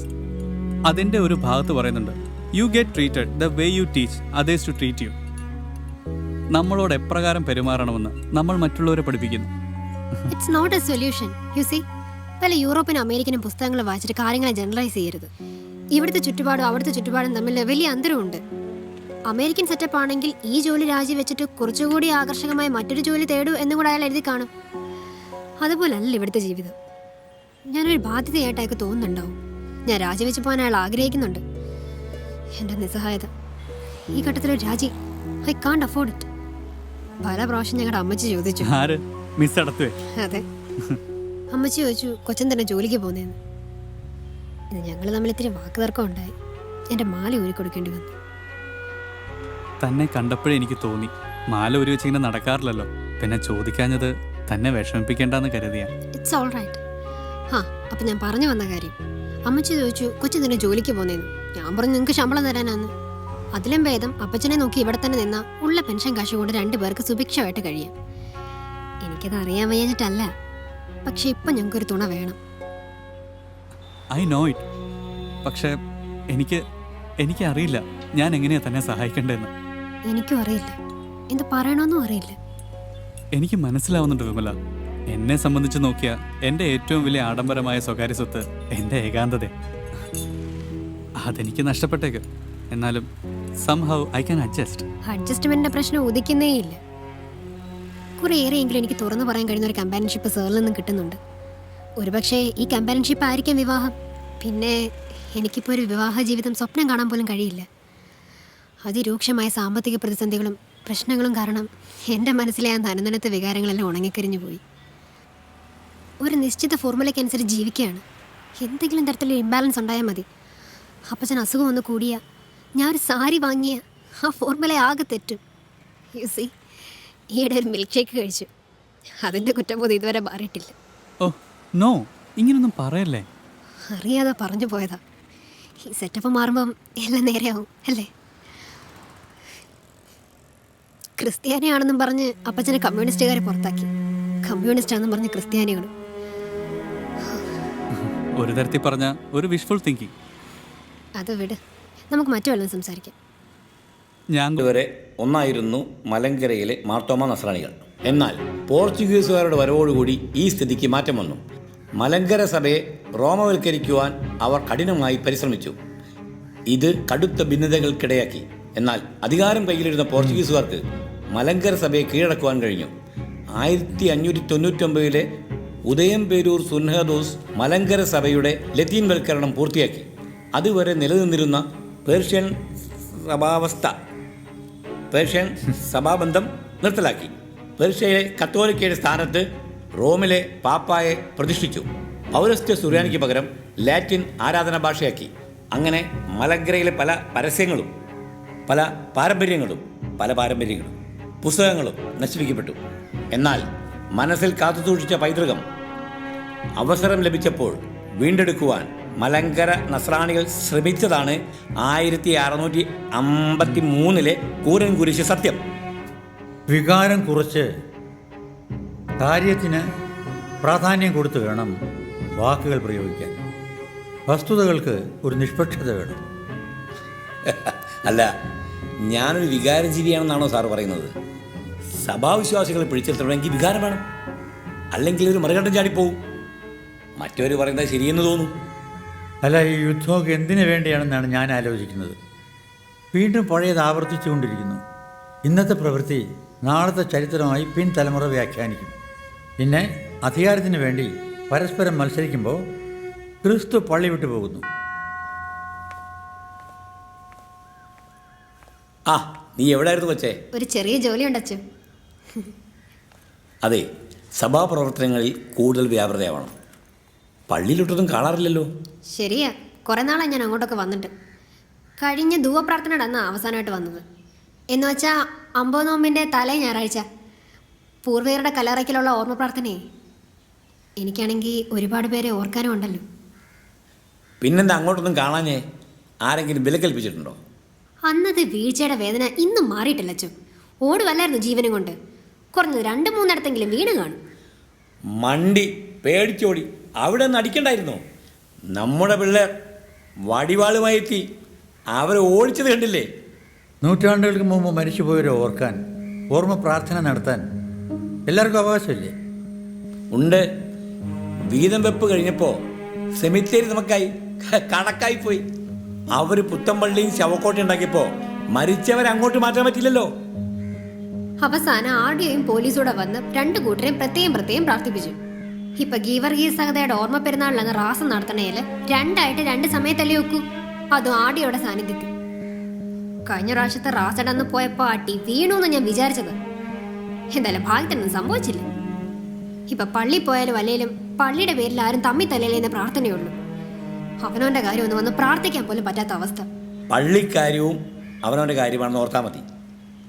അല്ല, ഇത് മനസ്സിലായില്ല. എൻ്റെ ഒരു പഴയ ശിഷ്യനാണ് പ്രദീപ്. ആ, നമ്മളെ കൂട്ടത്തിലുള്ളതാണോ? അല്ല, ഇപ്പം പേര് കൊണ്ട് ആരും തിരിച്ചറിയില്ല. നമ്മുടെ ഏഴോലിലെ കുര്യപ്പൻ്റെ മോൻ്റെ പേര് അർജുന. അർജുനൻ കുര്യപ്പൻ. എല്ലാം പറയുമ്പോൾ അർജുൻ കണ്ടും വേണ്ട സംസാരിക്കാൻ. അത് കുഴപ്പമില്ല. പ്രദീപ് സാർ കോളേജിൽ പഠിപ്പിക്കുക, ഫിസിക്സാ സബ്ജക്റ്റ്. അല്ല, ഈ കോളേജ് വാഗ്യന്മാർക്കൊക്കെ എന്നാ ശമ്പളമാ അല്ലയോ?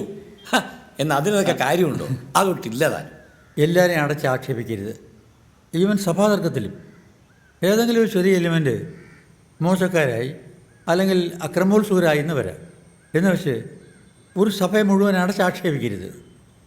അല്ല, ഞാൻ പറഞ്ഞു വന്നത്, ഞാൻ ബാക്കിയോടെ വയ്ക്കാം, നിങ്ങളോട് കേൾക്കണം. സഭാചരിത്രം, ചർച്ച് ഹിസ്റ്ററി, ഇനിയും ആ കളി. ആ,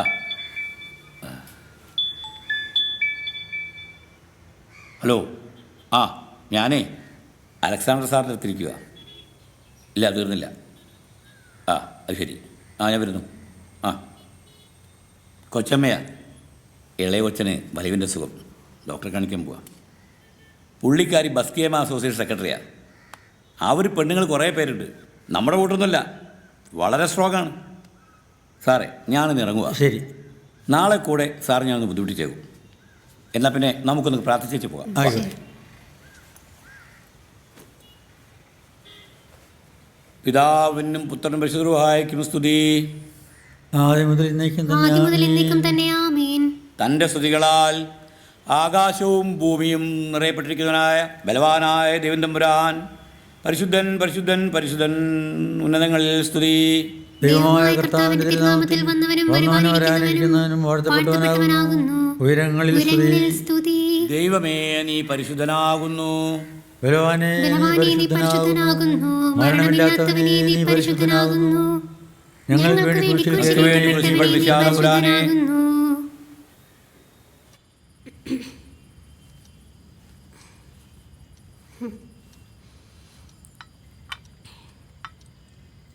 കൊച്ചെ, എന്നോട് ക്ഷമിക്കുക. ഞാൻ ക്ഷമ ചോദിക്കുക. അയ്യേ, ഇതെന്താ അമ്മ ചെയ്തത്? എൻ്റെ പൊന്നു മോളിത് വാങ്ങണം, അല്ലെങ്കിൽ എനിക്ക് സമാധാനമില്ല. തൽക്കാലം ഇത് അമ്മച്ചിയുടെ കൈ തന്നെ ഇരിക്കട്ടെ. എനിക്കിപ്പോൾ ഇതിൻ്റെ ആവശ്യമില്ല. എന്തെങ്കിലും ആവശ്യം വന്നാൽ ഞാൻ അമ്മച്ചിയുടെ കയ്യിൽ നിന്ന് മേടിച്ചോളാം. അയ്യോ, അപ്പച്ചൻ്റെ മുറി മെഴുതിരി കത്തിച്ചോ? എല്ലാം എടുത്തു വച്ചിട്ടുണ്ട്, കത്തിച്ചാൽ മതി. എന്നാ അമ്മച്ചയെ കൂടി ചെല്ല്.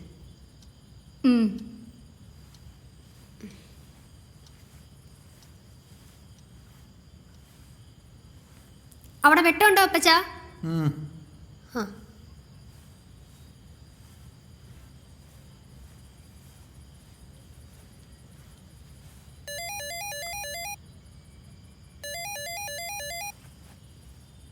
ഹലോ, എപ്പോൾ എത്തി?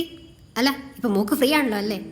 അല്ല, സ്ക്രൂ ഗേജും മൈക്രോമീറ്ററും ഒന്നും ഇല്ലല്ലോ എന്ന് ചോദിക്കുകയായിരുന്നു. ഒന്നുമില്ലടാ.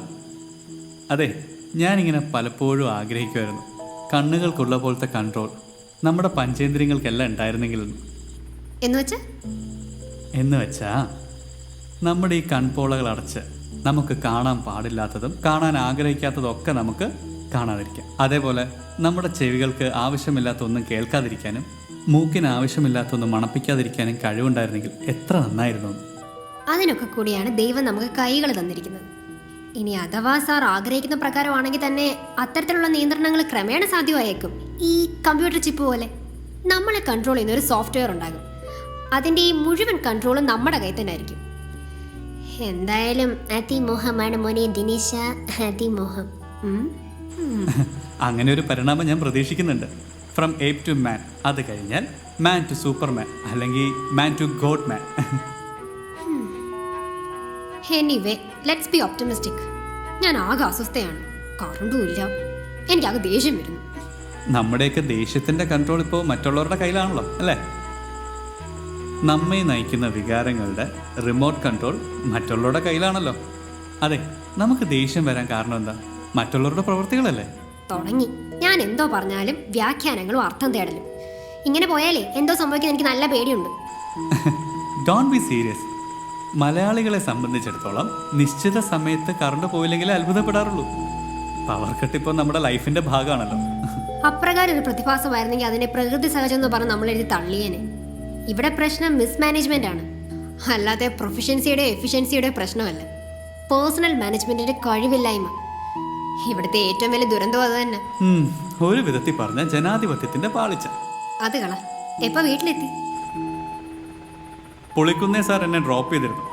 ഒരു റേറ്റിംഗിങ് ഉണ്ട്, അതെന്തായാലും അപ്രീഷിയേറ്റ് ചെയ്യേണ്ട കാര്യം തന്നെ. മോളെ, അപ്പച്ചൻ വിളിക്കുന്നു. ആ ദാ വരുന്നു. അപ്പച്ചൻ വിളിക്കുന്നുണ്ട്, ഞാൻ അങ്ങോട്ട് വിളിക്കാം. വേണ്ട, ഞാൻ അങ്ങോട്ട് വിളിച്ചോളാം. ശരി, ഓക്കെ. പിന്നെ വിളിക്കണേ. Okay, bye, good night. മോളെ, അപ്പച്ചൻ എന്നെ വിളിച്ചായിരുന്നോ? ആ ഇരുട്ടിയില്ലേ, മുൻവശത്തെ വാതിലും ജനലൊക്കെ അടച്ചോ? അതെല്ലാം അടച്ചു. ആരാ മോളെ ഫോൺ ചെയ്തത്? പ്രദീപ് സാറായിരുന്നു. കറണ്ട് വന്നല്ലോ. പ്രദീപ് സാറായിരുന്നു. ഒരുപാട് നേരം സംസാരിച്ചു, കാര്യമായിട്ടൊന്നും ഇല്ല താൻ. ഫോൺ കമ്പനിക്കാർക്ക് ഫണ്ട് കൂട്ടി അല്ലേ? യുവജനങ്ങളാണിപ്പോൾ മൊബൈൽ കമ്പനിക്കാരുടെ പ്രധാന വരുമാന മാർഗം. അവർ നിയന്ത്രണമില്ലാതെ ഫോണിലൂടെ സംസാരിച്ചു കൊണ്ടേയിരിക്കും. അപ്പച്ചൻ വളരെ മാന്യനാണ്. സംസാരത്തിൽ പോലും ആ മിതത്വമുണ്ട്. പറയാൻ വന്നത് കമിതാക്കളാണ് ടെലിഫോണിൽ കൂടെ കൂടുതൽ നേരം സംസാരിക്കുന്നതെന്നല്ലേ? എനിക്ക് തെറ്റിപ്പോയി. അത്തരത്തിലുള്ള ഒരു ലക്ഷറീസും എനിക്ക് ആരോടും ഇല്ല. നോട്ട് ബിക്കോസ് ഓഫ് എനിക്കിഷ്ടമല്ലാഞ്ഞിട്ടാന്ന് പറഞ്ഞാൽ അത് ഹിപ്പോക്രസിയാവും. But I can't afford it. Even സ്നേഹം പോലെ ലക്ഷറി ആയിക്കൊണ്ടിരിക്കുകയാണ്, പണച്ചെലവുള്ളൊരു കാര്യം. സത്യം, I find it as a costly affair. എൻ്റെ മോളും മിടുക്കിയാണ്, നിനക്ക് നന്മയുണ്ടാകും. ദുഃഖം പോലും ആനലൈസ് ചെയ്ത് സന്തോഷമാക്കും. അത് മധ്യ തിരുവിതാംകൂറുകാരി ഒരു ക്രിസ്ത്യാനി പെണ്ണിന്റെ മനോഭാവമാണ്. ദുഃഖം പോലും അവസരമാക്കാനുള്ള പ്രവണത. സാന്ത്വന സാഹിത്യം വളരെ അധികം വായിച്ചിട്ടുണ്ട്. പക്ഷെ ഇവയെല്ലാം ഭൗതിക നേട്ടങ്ങൾക്ക് വേണ്ടിയുള്ള ഗൈഡുകളാണ്. ഒന്നിൽ പറയുന്നു, convert your problems into opportunities. അതെ, ദുഃഖങ്ങളെ അവസരങ്ങളാക്കി മാറ്റാനുള്ള ശ്രമത്തിലാണ് ഞാൻ. നിന്നെ ദൈവം അനുഗ്രഹിക്കും, നന്മയുണ്ടാകും. നന്മയെന്ന് അപ്പച്ചൻ ഉദ്ദേശിച്ചത് പണത്തെയാണോ അതോ ഉദ്ദിഷ്ടകാര്യലബ്ധി? ഞാൻ കിടക്കാൻ പോകും അപ്പച്ചൻ. Good night. അല്ല, ഒരു കാര്യം മറന്നു. അപ്പച്ചൻ ഇന്ന് പ്രാർത്ഥിച്ചില്ലല്ലേ? പ്രാർത്ഥിച്ചു മോളെ, പ്രാർത്ഥിച്ചു. ഇന്ന് ക്രമത്തിലധികം പ്രാർത്ഥിച്ചു. പിന്നൊരു കാര്യം, മോള് പറഞ്ഞ ആ കാര്യമുണ്ടല്ലോ, ദുഃഖങ്ങളെ അവസരങ്ങളാക്കൽ. അതെ, അങ്ങനെയുള്ളവനാണ് ഞാൻ. നിനക്കറിയാമല്ലോ എൻ്റെ ജീവിതത്തിലെ അനുഭവങ്ങൾ. വളരെ ചെറുപ്പത്തിലെ മാതാപിതാക്കളെ നഷ്ടപ്പെട്ടു. പിന്നെ ദാരിദ്ര്യം, ദുരന്തങ്ങൾ, കഷ്ടപ്പെട്ട് പഠിച്ചു. പിന്നെ നിൻ്റെ വല്യമ്മച്ചിയുടെ മരണം, ഡാഡിയുടെ മരണം, നിൻ്റെ മമ്മിയുടെ മരണം എല്ലാം ഓർത്തു നോക്കുമ്പോൾ ഈ ജീവിതത്തിൽ സന്തോഷിച്ചത് വളരെ കുറവ്. ഇപ്പോഴും ഒരു വലിയ ദുഃഖം അവശേഷിക്കുകയാണ്, നിൻ്റെ കാര്യം. എനിക്ക് മരിക്കാനുള്ള ഒരേ ഒരു മടി എൻ്റെ പൊന്നുമോളെ ഓർക്കുമ്പോൾ മാത്രമാണ്. അപ്പച്ചൻ അതൊന്നും ഓർക്കണ്ട, അതൊക്കെ എൻ്റെ വഴിക്ക് അങ്ങ് നടന്നോളൂ. ഞാൻ കിടക്കാൻ പോകും. Good night. അപ്പച്ചൻ കിടന്നു. മോള് കിടന്നു.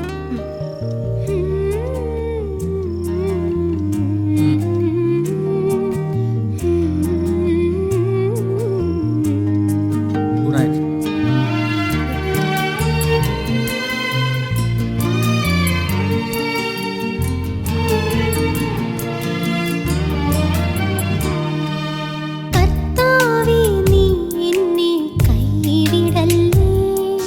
നീ നല്ല ഇടയനല്ലേ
അയ്യോ ശകലം കൂടെ കഴിക്കും. ഒന്നും കഴിച്ചില്ലല്ലോ. ദാ അപ്പം കൊണ്ടുവച്ചിരിക്കുന്നു. മരുന്ന് കഴിച്ചില്ല, ഒന്നും കഴിച്ചില്ല. ഇതുകൂടെ കഴിക്കും.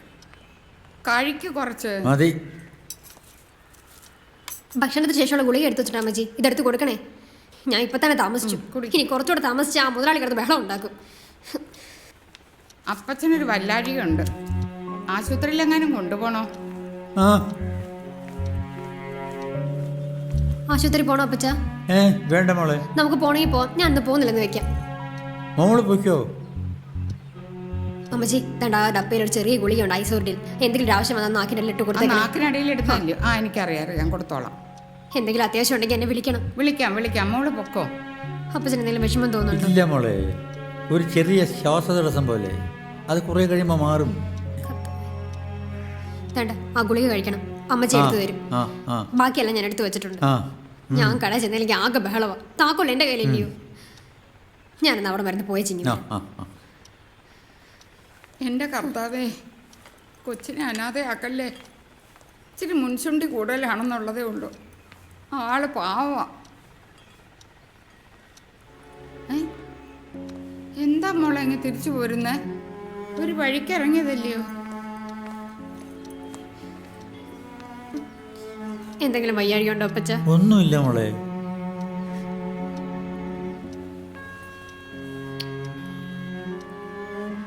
പൊയ്ക്കോളൂ മോളെ, പൊയ്ക്കോളൂ. ഒന്നുമില്ല, ധൈര്യമായിട്ട് പോകും.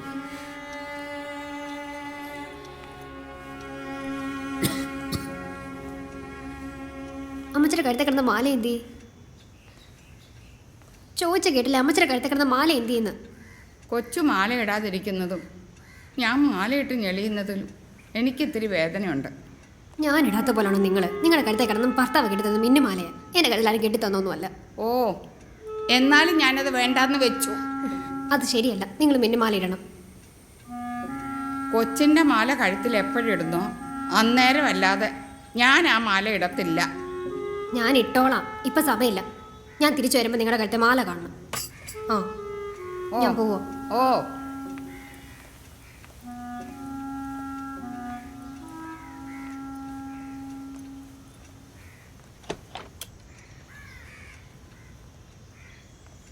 പറഞ്ഞ കേട്ടല്ലോ. തിരിച്ചു വരുമ്പോൾ മാല കാണണം. ശരി.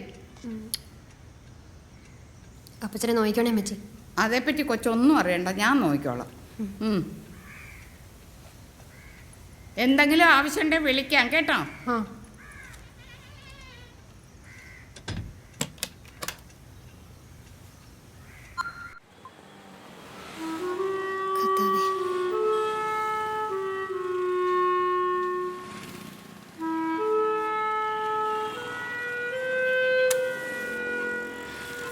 തൊഴിൽ വാർത്തയുണ്ടോ?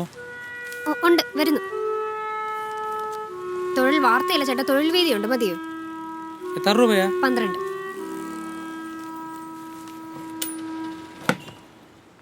ഹലോ, നമസ്കാരം. രാവിലെ തന്നെ വന്നത് തന്നെ ഒന്ന് കാണാലോ എന്ന് കരുതിയാ. നമ്മൾ ഈ ഫോണിൽ സംസാരിക്കുന്നതിലും നല്ലത് ടാക്സി പിടിച്ച് വരുന്ന. വെയിറ്റിംഗ് ചാർജ് കൊടുത്താൽ പോലും ലാഭമാണ്. ഇന്ന് ക്ലാസ് ഇല്ലേ? ഇല്ല, എക്സാംസ് നടക്കല്ലേ. സെമിസ്റ്റർ ആയതുകൊണ്ട്. അല്ല, എന്തു പറ്റിയൊരു മൂഡ് ഓഫ്? ഏയ് ഒന്നുമില്ല. മോഹമൊക്കെ വല്ലാണ്ടിരിക്കണല്ലോ. ഒന്നുമില്ലെന്നേ. അതെ, ഒരു ചെറിയ ഗിഫ്റ്റാ. ഗിഫ്റ്റ് എന്ന് പറയാൻ പറ്റുമെന്ന് എനിക്കറിയില്ല. എനിക്കിഷ്ടപ്പെടുന്ന, ഞാൻ വിവാഹം കഴിക്കാൻ ആഗ്രഹിക്കുന്ന പെൺകുട്ടിക്കായി അമ്മ കരുതി വെച്ചതാ. പെൻഷൻ പറ്റിയപ്പോൾ വാങ്ങിച്ചതാ. അമ്മ ടീച്ചറായിരുന്നല്ലോ. എന്നെങ്കിലും ഒരു കാലത്ത് ഇതിനോടൊപ്പം ഒരു താലി കൂടെ ചേർക്കണമെന്ന് അമ്മ പറഞ്ഞിട്ടുണ്ട്. പക്ഷെ ഞാൻ ഒരു പക്ഷേയില്ല. ഇതങ്ങ് എടുത്തു വെച്ചു. അതല്ല സർ, സമയമായിട്ടില്ല. ഇതിടാനുള്ള ഒരു മൂഡിലല്ല ഞാൻ. അങ്ങനെയൊന്നുമില്ല. എന്നാ ധരിക്കണമെന്ന് തോന്നുമ്പോൾ ധരിച്ചാൽ മതി. തൽക്കാലം ഇതിരിക്കട്ടെ. അതല്ല സർ, ഞാൻ ഇന്നലെ മുതൽ ആകെ അസ്വസ്ഥയാണ്. അപ്പച്ചൻ എന്തോ സംഭവിക്കാൻ പോകുന്നെന്ന് എൻ്റെ മനസ്സ് പറയുന്നു. ഇതെല്ലാം തോന്നലുകളാ, യുക്തിരഹിതമായ തോന്നലുകൾ. അതല്ല, ഞങ്ങൾ ഇന്നലെ ഒരുപാട് സംസാരിച്ചു. മൂത്താമ്പാക്ക കൊച്ചുഞ്ഞുപദേശിയുടെ ദുഃഖത്തിന്റെ പാനപാത്രം എന്ന പാട്ട് അമ്മച്ചി പാടി. അപ്പച്ചൻ പറഞ്ഞു കൊച്ചുഞ്ഞുപദേശി കള്ളം പറയുവാന്ന്. സാറ് പറഞ്ഞ ശരിയാ. ദുഃഖം കൺവേർട്ട് ചെയ്ത് സന്തോഷമാക്കാൻ കഴിയുമായിരിക്കും വലിയ മനസ്സുള്ളവർക്ക്. അപ്പോൾ അത് ദുഃഖമല്ലാതായി മാറും. ദുഃഖം എപ്പോഴും ദുഃഖം തന്നെയാണ്. അത് അനുഭവിച്ചേ മതിയാവും. അല്ലാതെ അതിനെ സന്തോഷമാക്കുന്നത് പ്രകൃതി വിരുദ്ധ പ്രവൃത്തിയാ, ദൈവവിരോധമാണ്. ദുഃഖം ദുഃഖിക്കാൻ തന്നെ ഉള്ളതാ, അല്ലാതെ സന്തോഷിക്കാനുള്ളതല്ല. നമ്മളെല്ലാം എപ്പോഴും പ്രകൃതിക്കെതിരായ പ്രവർത്തനങ്ങളല്ലേ നടത്തുന്നത്. നമ്മുടെ ജന്മസഹജമായ ഭാവമാണ് പ്രതികൂല സാഹചര്യങ്ങൾ അനുകൂലമാക്കുക എന്നുള്ളത്. അപ്രകാരം ചെയ്തില്ലെങ്കിൽ അതും പ്രകൃതി നിഷേധമാണ്. വിമല ആ പറഞ്ഞതിനോട് എനിക്ക് യോജിപ്പില്ല കേട്ടോ.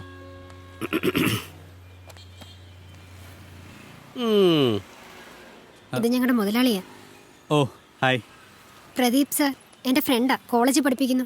എന്തോന്നാ നീ പറഞ്ഞ? പ്രദീപ് സർ കോളേജിൽ പഠിപ്പിക്കുന്നു, എന്റെ ഫ്രണ്ടാ. ഹായ്.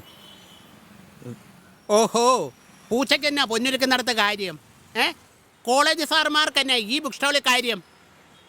ഇവിടെ അതിന് പാഠപുസ്തകങ്ങളൊന്നും വിൽക്കുന്നില്ലല്ലോ. പിന്നെ എന്തിനാണാവോ എഴുന്നള്ളിയത്? നിങ്ങൾക്ക് വേണ്ടതേ നൗണും വെർബും ഒക്കെയുള്ള പരട്ട പുസ്തകങ്ങളല്ലേ? കഷ്ടം. പഠിക്കുന്ന കുട്ടികളുടെ കാര്യമാണ് അതിലും കഷ്ടം.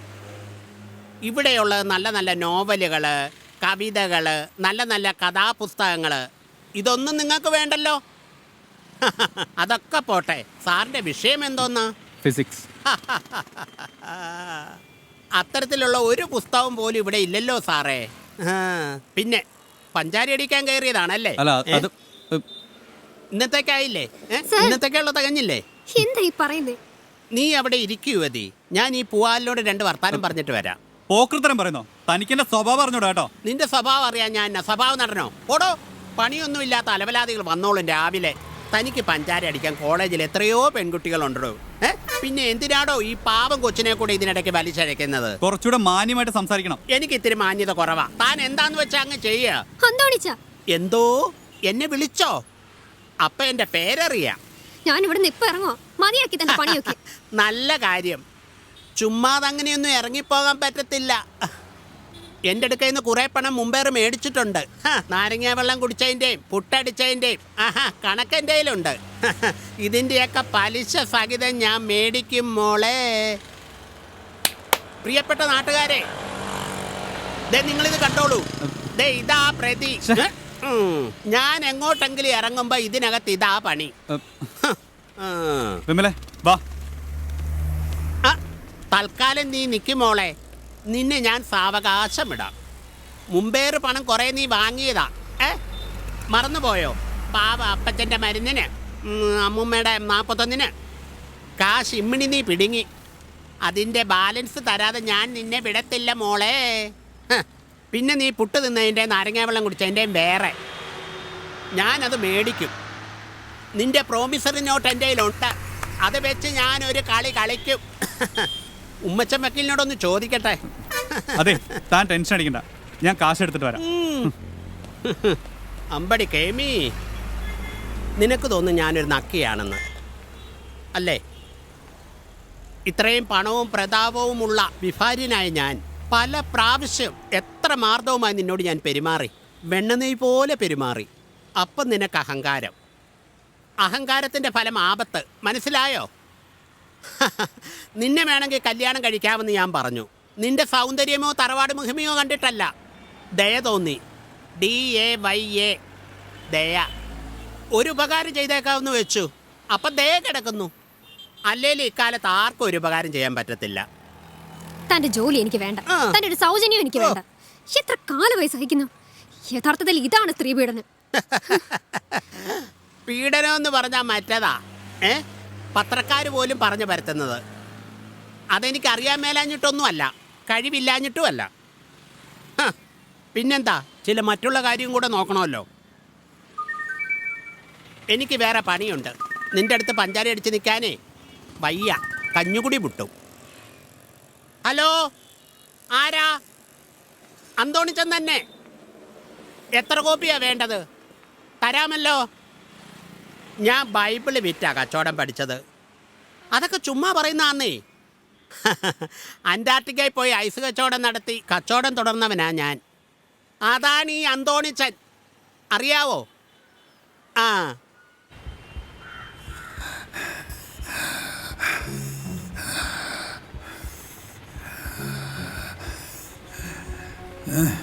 എന്താ സാറേ? ഒന്നുമില്ല സാറേ,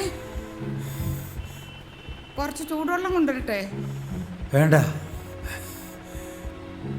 നെഞ്ചുവേദന ഉണ്ടോ സാറേ? ഇല്ല. ഇച്ചിരി ചൂടുവെള്ളം കൊണ്ടുവരട്ടെ? വേണ്ട. വേണ്ടേ? എന്നാ പിന്നെ ആരെങ്കിലും വിളിക്കാം, ഒന്ന് ആശുപത്രിയിൽ പോകാം. ഞാൻ ആരെങ്കിലും വിളിച്ചോട്ടെ? എനിക്ക് പേടിയാവുന്ന കർത്താവേ. അയ്യോ അയ്യോ എൻ്റെ കർത്താവേ, ഒന്നും വരുത്തല്ലേ. എടാ തമ്പിയേ, എന്നാ മാമേ? നീ വന്നേ. അപ്പുറത്തെ രത്നമ്മ എന്ന് വിളിച്ചേ. രത്നമ്മ, സാറിന് എന്തോ ഒരു വല്ലായ്മ, ഒന്ന് ആശുപത്രി കൊണ്ടുപോകണം. വെളുപ്പം ചെല്ലടാ.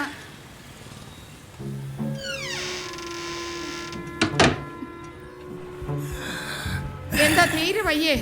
ശ്വാസം മുട്ടലുണ്ടോ? ഇപ്പൊ ആള് വരുവേ, ഞാൻ വിളിച്ചിട്ടുണ്ട്. നമുക്ക് ആശുപത്രി പോവാം. എഴുന്നേറ്റ്.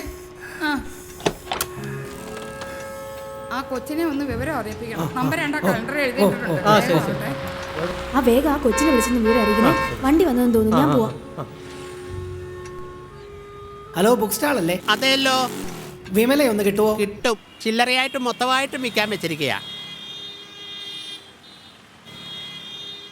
അവിടെ ആരണ്ട് വട്ടന്മാരാ ഫോൺ എടുക്കും തോന്നുന്നു. എന്താ ചെയ്യാ? നമുക്ക് അവിടെ വരെ ഒന്ന് പോയാലോ?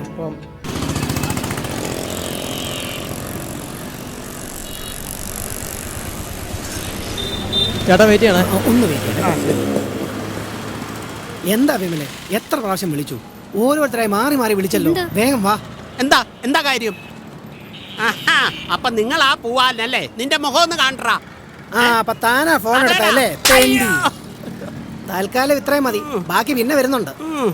വേഗം വരൂ. അലക്സാണ്ടർ സാറിന് സുഖമില്ല, ഹോസ്പിറ്റലിൽ കൊണ്ടുപോയിരിക്കുക. ഒന്നും പേടിക്കാനില്ല, വാ.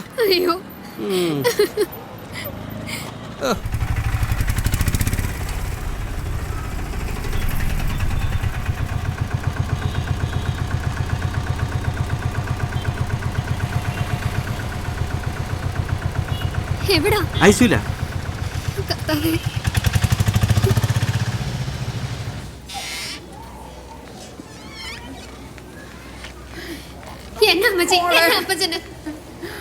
ഒരു മണിക്കൂർ പോലും ആയില്ല. ഒരു വിമ്മിഷ്ടം നന്നായിട്ട് അങ്ങ് വേർത്തു. ഉടനെ തന്നെ ഞാൻ ഇവരെയൊക്കെ വിളിച്ചു വരുത്തി ഒരു ടാക്സി പിടിച്ച് ആശുപത്രി കൊണ്ടുപോന്നു. ഒരു കുത്തിവെപ്പ് വേണമെന്ന് പറഞ്ഞു. 10,000 രൂപയാവും. ഞാൻ എടുക്കാൻ പറഞ്ഞു. കാശല്ലല്ലോ മോളെ പ്രധാനം, സാറിന്റെ ജീവനല്ലേ. എന്നിട്ട് എന്തായി? കുറച്ച് കഴിയുമ്പോൾ നമ്മളെ വിളിക്കാൻ ഇവിടെ ഇരിക്കാൻ പറഞ്ഞു.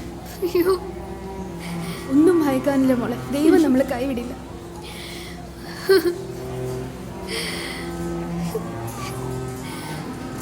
കർത്താവേ.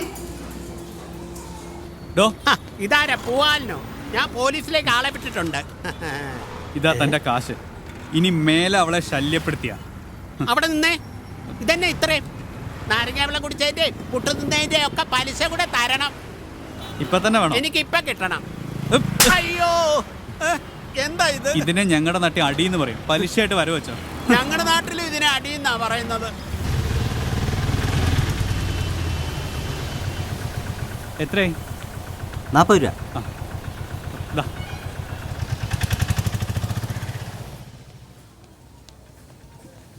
വിമല, ഒന്നും ഭയക്കാനില്ല. ഞാനെല്ലാം അറിഞ്ഞു. എൻ്റെ ഒരു ഡോക്ടർ ഫ്രണ്ട് ഉണ്ട് ഇവിടെ, പ്ലാസ്റ്റിക് സർജൻ ഡോക്ടർ വേണുഗോപാൽ. ഞാൻ അപ്രതീക്ഷിതമായിട്ട് കണ്ടായിരുന്നു. സാറിൻ്റെ കാര്യങ്ങളൊക്കെ അയാൾ കാർഡിയോളജിസ്റ്റിനോട് ചോദിച്ചറിഞ്ഞിരുന്നു. ഒന്നും പറയാറായിട്ടില്ല. ഞാൻ ഇത്ര നേരോട് പ്രാർത്ഥിച്ചുകൊണ്ടിരിക്കുകയായിരുന്നു. സാറ് പറ, എന്തെങ്കിലും കഴിക്കാൻ. ഉച്ചയ്ക്ക് ഒന്നും കഴിച്ചിട്ടില്ല, വെള്ളം പോലും കുടിച്ചിട്ടില്ല. വിമല, താൻ എന്തെങ്കിലും ചെന്ന് കഴിക്കേ. ഞാനിവിടെ ഇരുന്നോളാം. ഇങ്ങനെ കഴിക്കാതിരുന്ന എങ്ങനെയാ? എനിക്കൊന്നും വേണ്ട. എനിക്കിവിടുന്ന് എങ്ങോട്ടും പോകാൻ തോന്നുന്നില്ല. അമ്മച്ചി, ഒന്ന് വിളിച്ചോണ്ട് പോയേ. എന്തായാലും കഴിച്ചിട്ട് വന്ന് ഇവിടെ ഇരുന്നാൽ മതി. ഞാനിവിടെ ഇരുന്നോളാന്ന് പറഞ്ഞില്ലേ? ചെല്ലേ. വാ മോളെ, സാറ് ഇവിടെ ഉണ്ടല്ലോ. ചെല്ലേ. വിജി അലക്സാണ്ടർ സാറിന്റെ ആരെങ്കിലും ഉണ്ടോ? ഞാനിവിടെ ഉണ്ട്. അറിയിക്കേണ്ടവരെയൊക്കെ അറിയിച്ചോളൂ. I am sorry. അല്ല,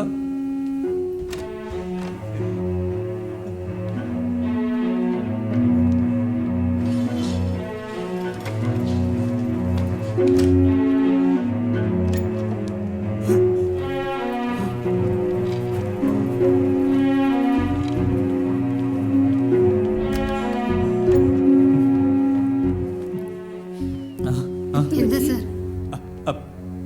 ഒന്നുമില്ല. എന്താ പറയ സാർ, എന്താ? അല്ല, നമ്മള് ഞാൻ എന്ത് പറഞ്ഞ നിന്നെ ആശ്വസിപ്പിക്കണമെന്ന് അറിയില്ല. എന്താ സാർ എന്ത് പറ്റിയത് പറ. അല്ല, അറിയിക്കാൻ ആരെങ്കിലും ഉണ്ടെങ്കിൽ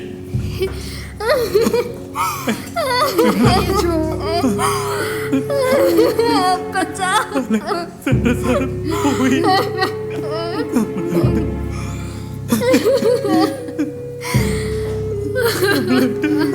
പോയാ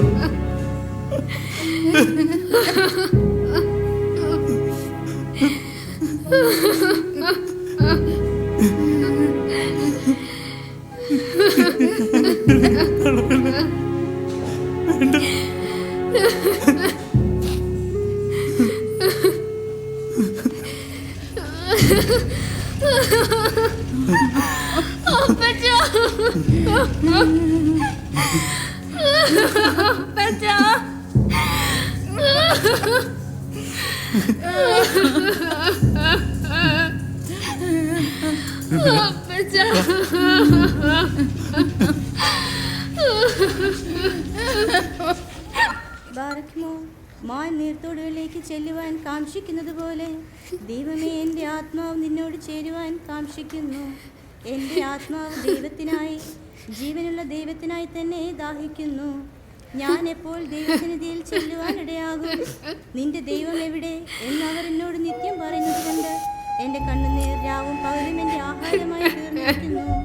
ഉത്സവം ആചരിക്കുന്ന ജനാവലിയുടെ സന്തോഷവും സ്തോത്രവുമായ സ്വരത്തോടുകൂടെ സമൂഹമധ്യേ ഞാൻ ദേവാലയത്തോർത്ത് എൻ്റെ ഉള്ളം എന്നെ പകരുന്നു.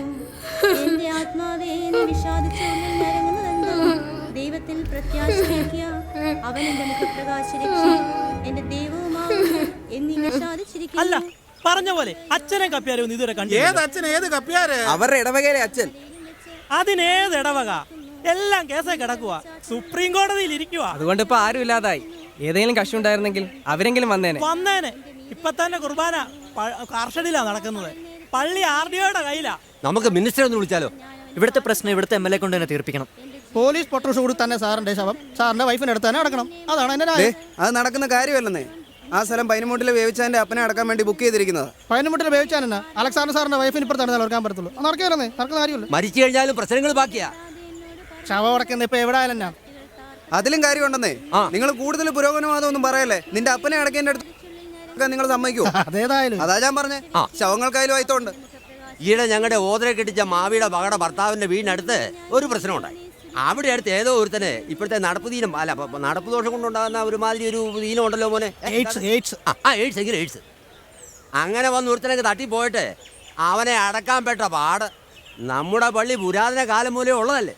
അവസാനം മന്ത്രിയും തിരുമേനിയും എല്ലാവരും കൂടി ഇടപെട്ടിട്ട് പോലും അത് തെമ്മാടിക്കുഴിയിൽ അടക്കേണ്ടതായിട്ട് വന്നു. അത് പിന്നെ അങ്ങനെയല്ലേ ഒക്കൂ. ഈ കുന്ത്രണം മറ്റു ശവങ്ങൾക്കും പകരില്ലേ? പിന്നെ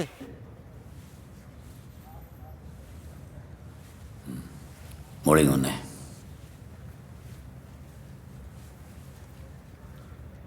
അടക്കത്തിൻ്റെ കാര്യം അച്ഛൻ പറ, എന്താ വേണ്ടെന്ന് വെച്ചാൽ ചെയ്യും. അതായത് പ്രശ്നമാണ്. നമ്മളാരെയും പള്ളി കയറ്റില്ലല്ലോ.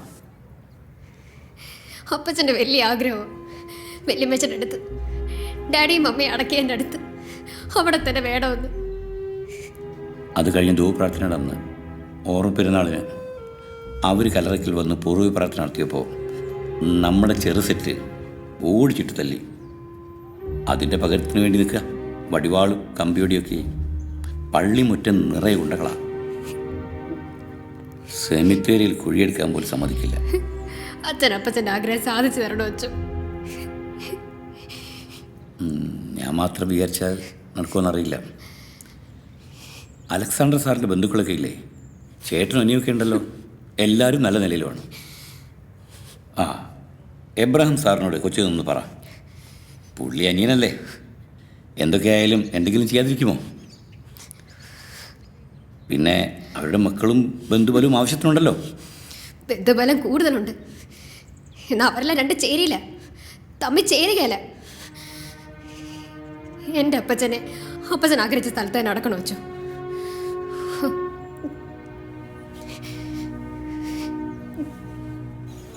പള്ളിയിടത്തെങ്കിലും ചെല്ലാൻ ഒക്കുകയല്ല. RDOയുടെ കയ്യിലാ താക്കോല്. CRP വരുമെന്ന് കേൾക്കുന്നുണ്ട്. ഇപ്പം തന്നെ ഒരു വണ്ടി ലോക്കൽ പോലീസ് സംഭടിച്ചിരിക്കുക. നമ്മുടെ ഇവിടെയും പോലീസുണ്ട്, മഫ്തിയിലാ. SI നമ്മുടെ ഒരു കൂട്ടുകാരനായതുകൊണ്ട് എന്നോടൊന്നും കൂടുതൽ ചോദിച്ചില്ല. ഓ, വല്ലതും നടക്കുന്ന ലക്ഷണം ഉണ്ടോ? വല്ലതും നടന്നാൽ നല്ല രസമായിരിക്കും. എന്തോന്ന് തമ്മിലടിക്കുന്നതാണോ രസം? മോളിരുന്നട്ടെ. നമസ്കാരം അച്ഛൻ. അച്ഛൻ പ്രാർത്ഥന തുടങ്ങ്. ഞങ്ങളല്ലേ പറയുന്നത്, വരുന്നത് എന്താണെന്ന് വെച്ചാൽ നമുക്ക് കാണാം. കുഴിയൊന്നും എടുത്തില്ലല്ലോ. അതിപ്പോൾ എടുക്കും. RDOയും പോലീസും അങ്ങോട്ട് പോയിട്ടുണ്ട്. കുഴി ഇപ്പോൾ എടുപ്പിച്ച് കാണും. എന്തായാലും ശവം അടക്കാതിരിക്കാൻ പറ്റത്തില്ലല്ലോ. ഈച്ചനാട്ടെ സൈമണൊക്കെയാ പോയിരിക്കുന്നത്. മഹാകേടിയ ഗേജ പോക്രി. അവര് 10-20 പേര് പണിക്കാരുണ്ട്, ബംഗാളികളാ. എന്തായാലും ഇതൊരു വാശിയാ. അവന്മാരെന്ത് ചെയ്യുമെന്ന് അറിയണമല്ലോ. ആട്ടിയെങ്കിൽ അടി. കേറിച്ച ഒരു ശവടക്കിന് വേണ്ടി വേറൊരു ശവം പള്ളിപ്പറമ്പിൽ വിടരുത്. സമാധാനത്തിന് മാർഗമാണ് നമുക്ക് വേണ്ടത്. അച്ഛൻ വേദോത്സവം പഠിപ്പിച്ചാൽ മതി, പള്ളിയിലെ ശുശ്രൂഷ നടത്തിയാൽ മതി. പണ്ടൊരുത്തൻ കരിമിലച്ഛനോട് ചോദിച്ച പോലെ ചോദിക്കേണ്ടി വരും. അച്ഛൻ എന്നാ പള്ളി കാര്യം? അച്ഛൻ പ്രാർത്ഥന തുടങ്ങ്. ഞങ്ങളല്ലേ പറയുന്നത്, വരുന്നിടത്ത് വെച്ച് കാണാം അച്ഛാ. നിങ്ങൾ എന്താ വെച്ചാൽ തീരുമാനിക്ക്, ഞാൻ അപ്പുറത്ത് കാണും.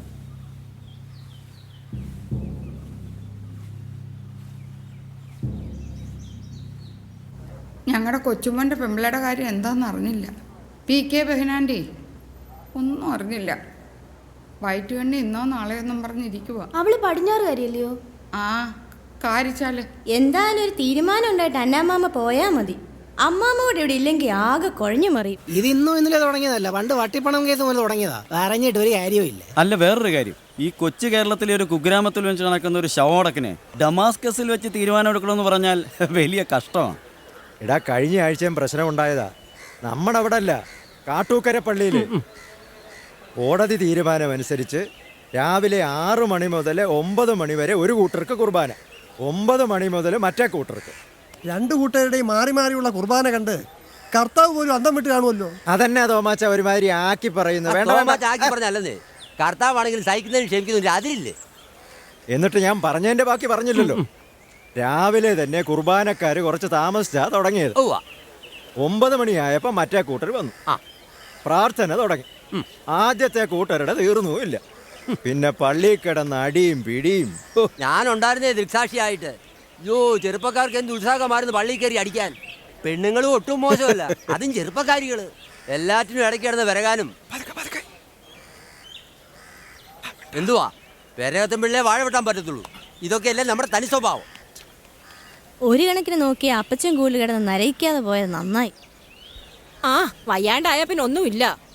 പള്ളിയിൽ പോയിട്ട് ഇപ്പൊ കുറെ നാളായി. ഇനി അവിടെ പോയിട്ടും കാര്യമൊന്നുമില്ല. ശുശ്രൂഷകളൊക്കെ ഇനിയും കാർ ഷെഡി വെച്ചായിരിക്കും. അന്തിക്രിസ്തുവിന്റെ വരവായി. അലക്സാണ്ടർ സാറിന്റെ എല്ലാമായിരുന്നു. ഇതുപോലൊരു മഹാപ്രതിഭയെ കാണാൻ പോലും കഴിയില്ല. ഒരു മാതൃകാ പുരുഷനായ അദ്ദേഹത്തിന്റെ ദേഹവിയോഗത്തിൽ ഞാൻ അത്യധികം ഖേദിക്കുന്നു. ഞാനും അദ്ദേഹവുമായിട്ടുള്ള ബന്ധം വർഷങ്ങൾക്ക് മുമ്പേ ഉള്ളതാണ്. ഒരു ടേക്ക് കൂടെ വേണോ? കുഴപ്പമില്ല, കുറച്ചുകൂടെ നന്നായിട്ട് പറയാമായിരുന്നു. Okay, right. മേക്കപ്പ് അത്ര പോരാൻ തോന്നുന്നു. കുഴപ്പമില്ല. ശരിയാ, VJ അലക്സാണ്ടർ സാറ് ഖേമനാണ്, മഹാനാണ്, ഒക്കെ ശരിയാണ്. അയാൾ സഭയ്ക്ക് വേണ്ടി എന്തോ ചെയ്തു. സത്യം പറഞ്ഞാൽ അതിൽ കൂടുതൽ സൽക്കർമ്മങ്ങൾ ചെയ്തത് ഒന്നാറം പാപ്പിയാ. സംഗതി മാടറപ്പാണെങ്കിലും പിരിവ് കൃത്യമായിട്ടൊരു നല്ല സംഖ്യ ഇങ്ങ് തരുന്നുണ്ട്. അച്ഛൻ ഇങ്ങോട്ട് വന്നേ. ഇപ്പോഴാണ് ഈ കോണാത്തിലെ വർത്താനം പറയുന്നത്. അതും ആ കൊച്ചു കേക്ക് ഒരു കോന്നാറമ്പാപ്പി. എന്താണ് അതിനൊക്കെ സുഖിച്ചില്ലേ? ഞാൻ ഈ പള്ളിയിലെ കൈക്കാരനെ അറിയാവോടാ? നിനക്ക് സുഖിച്ചില്ലേ? എനിക്കൊരു ചുക്കുമില്ലടാ. നീ പോയി വേറെ വല്ല പണി നോക്കടാ. പോയി വേറെ പണി നോക്കടാ. അതെ, ഉമ്മൻ കശീശ, സംശയം വേണ്ട. തലമണ്ണിൽ ഉമ്മൻ കശീശ. കൊച്ചമ്മയാ. അവര് ബസ്കേവന്മാര് കിസ് നടത്തിക്കൊണ്ടിരിക്കുക. സഭാചരിത്രവുമായി ബന്ധപ്പെട്ട എന്ത് സംശയം വന്നാലും അപ്പം എന്നോട് ചോദിക്കും. അത് പോട്ടെ. അല്ല, നമുക്ക് പോയി ബിഷപ്പിനെ ഒന്ന് കണ്ടാലോ? തനിക്കെന്താ ഇവിടെ കാര്യം? ബിഷപ്പിനെ കാണാൻ നീ ആരാ? കുറച്ച് നേരമായി ഞാനിത് ചോദിക്കണമെന്ന് വിചാരിക്കുന്നു. ഇതൊരു മരണവീടായതുകൊണ്ട് ഞാൻ മിണ്ടുന്നില്ലെന്നേ ഉള്ളൂ. എടോ, ഞങ്ങളുടെ പ്രശ്നങ്ങൾ തീർക്കാൻ ഞങ്ങൾക്ക് ഇവിടെ ആൾക്കാരുണ്ട്. അതിനിടയ്ക്ക് വന്നിരിക്കുക ഒരു പുറംജാതിക്കാരൻ മധ്യസ്ഥൻ. ഒരു മധ്യസ്ഥൻ? എടാ കൊച്ചനെ, ഞങ്ങളുടെ ജാതിയിൽ തന്നെ ഒരുപാട് പ്രമുഖരുണ്ട് ഇവിടെ. അവർ പറഞ്ഞിട്ട് കേൾക്കുന്നില്ല. അപ്പോഴാ ഓരോരോ മധ്യസ്ഥൻ.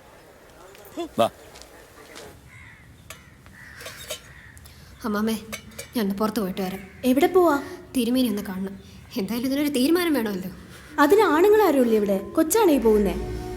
ഞാൻ പൊക്കണം. എനിക്കറിയാം എന്ത് വേണമെന്ന്. ഒരാൾ മരിച്ച ഉചിതമായിട്ട് സംസ്കരിക്കണമല്ലോ. അതൊരു പൗരാവകാശമല്ലേ? വിമല ഇപ്പൊ പോണ്ട. അച്ഛന്മാരൊക്കെ ഇപ്പൊ ഇവിടെ വരും. സണ്ണിമോന്റെ ഉപ്പാപ്പൻ തെറ്റിക്കാട്ട് പറമ്പിൽ അച്ഛനെ വിളിക്കാൻ പോയിട്ടുണ്ട്. അങ്ങേര് വന്നാ പിന്നെ കാര്യങ്ങൾക്കൊക്കെ ഒരു തീരുമാനവും. അടിക്ക് അടിയുന്ന അച്ഛന്റെ പ്രമാണം. മോളിഞ്ഞ് വന്നേ വാ. എനിക്ക് വേണ്ട.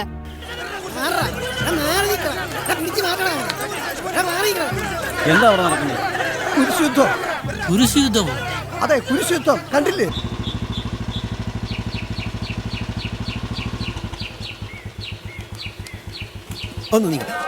ശ്രീ വി ജെ അലക്സാണ്ടർ സാറിന്റെ ശവസംസ്കാരത്തിന്മേലുള്ള പ്രശ്നങ്ങൾ ഇപ്പോഴും അനിശ്ചിതമായി തുടരുകയാണ്.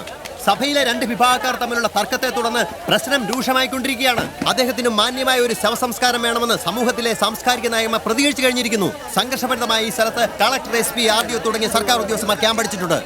സൗമ്യമായ ഒരു സമീപനം ഈ കാര്യത്തിൽ കൈക്കൊള്ളണമെന്ന് മുഖ്യമന്ത്രി അടക്കമുള്ളവർ പ്രത്യാശ പ്രകടിപ്പിക്കുന്നുണ്ട്. പ്രശ്നത്തെ തുടർന്ന് അദ്ദേഹത്തിന്റെ ഇടഭാഗങ്ങൾ 2 ചേരിയായി നിൽക്കുകയാണ്. അദ്ദേഹത്തിന്റെ ഏറ്റവും വലിയ ആഗ്രഹം തന്റെ ഭാര്യ അന്ത്യവിശ്രമം കൊള്ളുന്നതിനടുത്ത് തന്റെ ഭാര്യയുടെ കുഴിമാടത്തിനടുത്ത് തന്നെ തന്റെയും കല്ലറ തീർക്കണമെന്നുള്ളതായിരുന്നു. ആ ആഗ്രഹം സഫലീകരിക്കാൻ കടമ്പകൾ ഇനിയുമേറെ. പള്ളിയിലെ തന്നെ ഒരു സംഘം തർക്കസ്ഥലത്ത് അദ്ദേഹത്തെ സംസ്കരിക്കുന്നതിന് എതിർപ്പ് പ്രകടിപ്പിച്ചിട്ടുണ്ട്. ഇരു വിഭാഗങ്ങളിലെയും മെത്രാച്ചന്മാർ ഒരു സമവായം ഉണ്ടാക്കാനുള്ള ശ്രമങ്ങൾ നടത്തുന്നുണ്ട്. എന്തായാലും അധികം വൈകാതെ ഇതിനൊരു തീരുമാനമുണ്ടാകും. അദ്ദേഹത്തിന്റെ ഭൗതിക ശരീരം ഇപ്പോഴും വീട്ടിനുള്ളിൽ തന്നെയാണ്. അവിടെ സംസ്കാര ശുശ്രൂഷകൾ ആരംഭിച്ചു കഴിഞ്ഞിരിക്കുന്നു. RJTVക്ക് വേണ്ടി സൂരജ് കുമാർ. കർത്താവേ, കഷ്ടതകളും ദുഃഖങ്ങളും നിറഞ്ഞ് ലോകത്തു നിന്നും വിട പറഞ്ഞ് യാത്രയായി വിദൂരസ്ഥലത്തായിരിക്കുന്ന ഈ ആത്മാവ് ആശ്വാസവും ആനന്ദവും നിറഞ്ഞിരിക്കുന്ന സ്ഥലങ്ങളിലേക്ക് നിന്റെ വിശുദ്ധ മാലാഖമാരാൽ നയിക്കപ്പെടുവാനും പുനരുദ്ധാരണ ദിവസം വരെ ഇവിടെ ആനന്ദം അനുഭവിച്ച് പിതൃപുത്ര പരിശുദ്ധാത്മാവായ നിന്റെ മുഖപ്രസന്നതയോടുകൂടി അഭിമുഖീകരിക്കാനും ഇടയാക്കണമേ. കരുണയുള്ള ദൈവമായ കർത്താവേ, നിന്നിൽ ഞങ്ങൾ അഭയം പ്രാപിച്ചുകൊണ്ട് നിന്റെ കൽപ്പന പ്രകാരം നിദ്ര പ്രാപിച്ചിരിക്കുന്ന ഈ ആത്മാവിന് വേണ്ടി അപേക്ഷിക്കുന്നു. കർത്താവേ, ദുഷ്ടന്മാരായ മത്സരക്കാരുടെ വലകളിൽ നിന്നും അദൃശ്യമായ അന്ധകാര സേനകളിൽ നിന്നും ഇവനെ സംരക്ഷിച്ച് നീതിമാന്മാരുടെ കൂട്ടത്തിൽ രക്ഷാസ്ഥാനത്ത് ചെന്ന് ചേരുവാനും നിന്റെ വിശുദ്ധരോടൊരുമിച്ച് എന്നേക്കും വസിക്കുവാനും ഇവനെ സംഗതിയാക്കണമേ. ഓശോ വക്കുല സുബാൻ ലവൽമീൻ.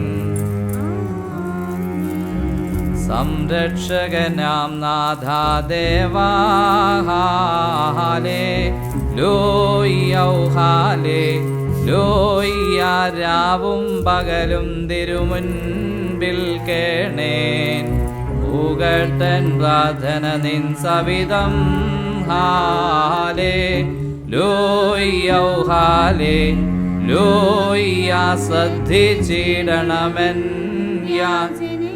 തിന്മയെ മോഹിച്ചെന്നാൽമം. ഹാലേ ലോയ്യൗഹാലേ ലോയ്യ. എന്നുയിർ പാതാളം പൂകി കുഴിയിൽ പെട്ടോരെ പോലായേൻ. ഹാലേ ലോയ്യൗഹാലേ ലോയ്യ. തുണയറ്റോരോടൊത്തെ ഞാൻ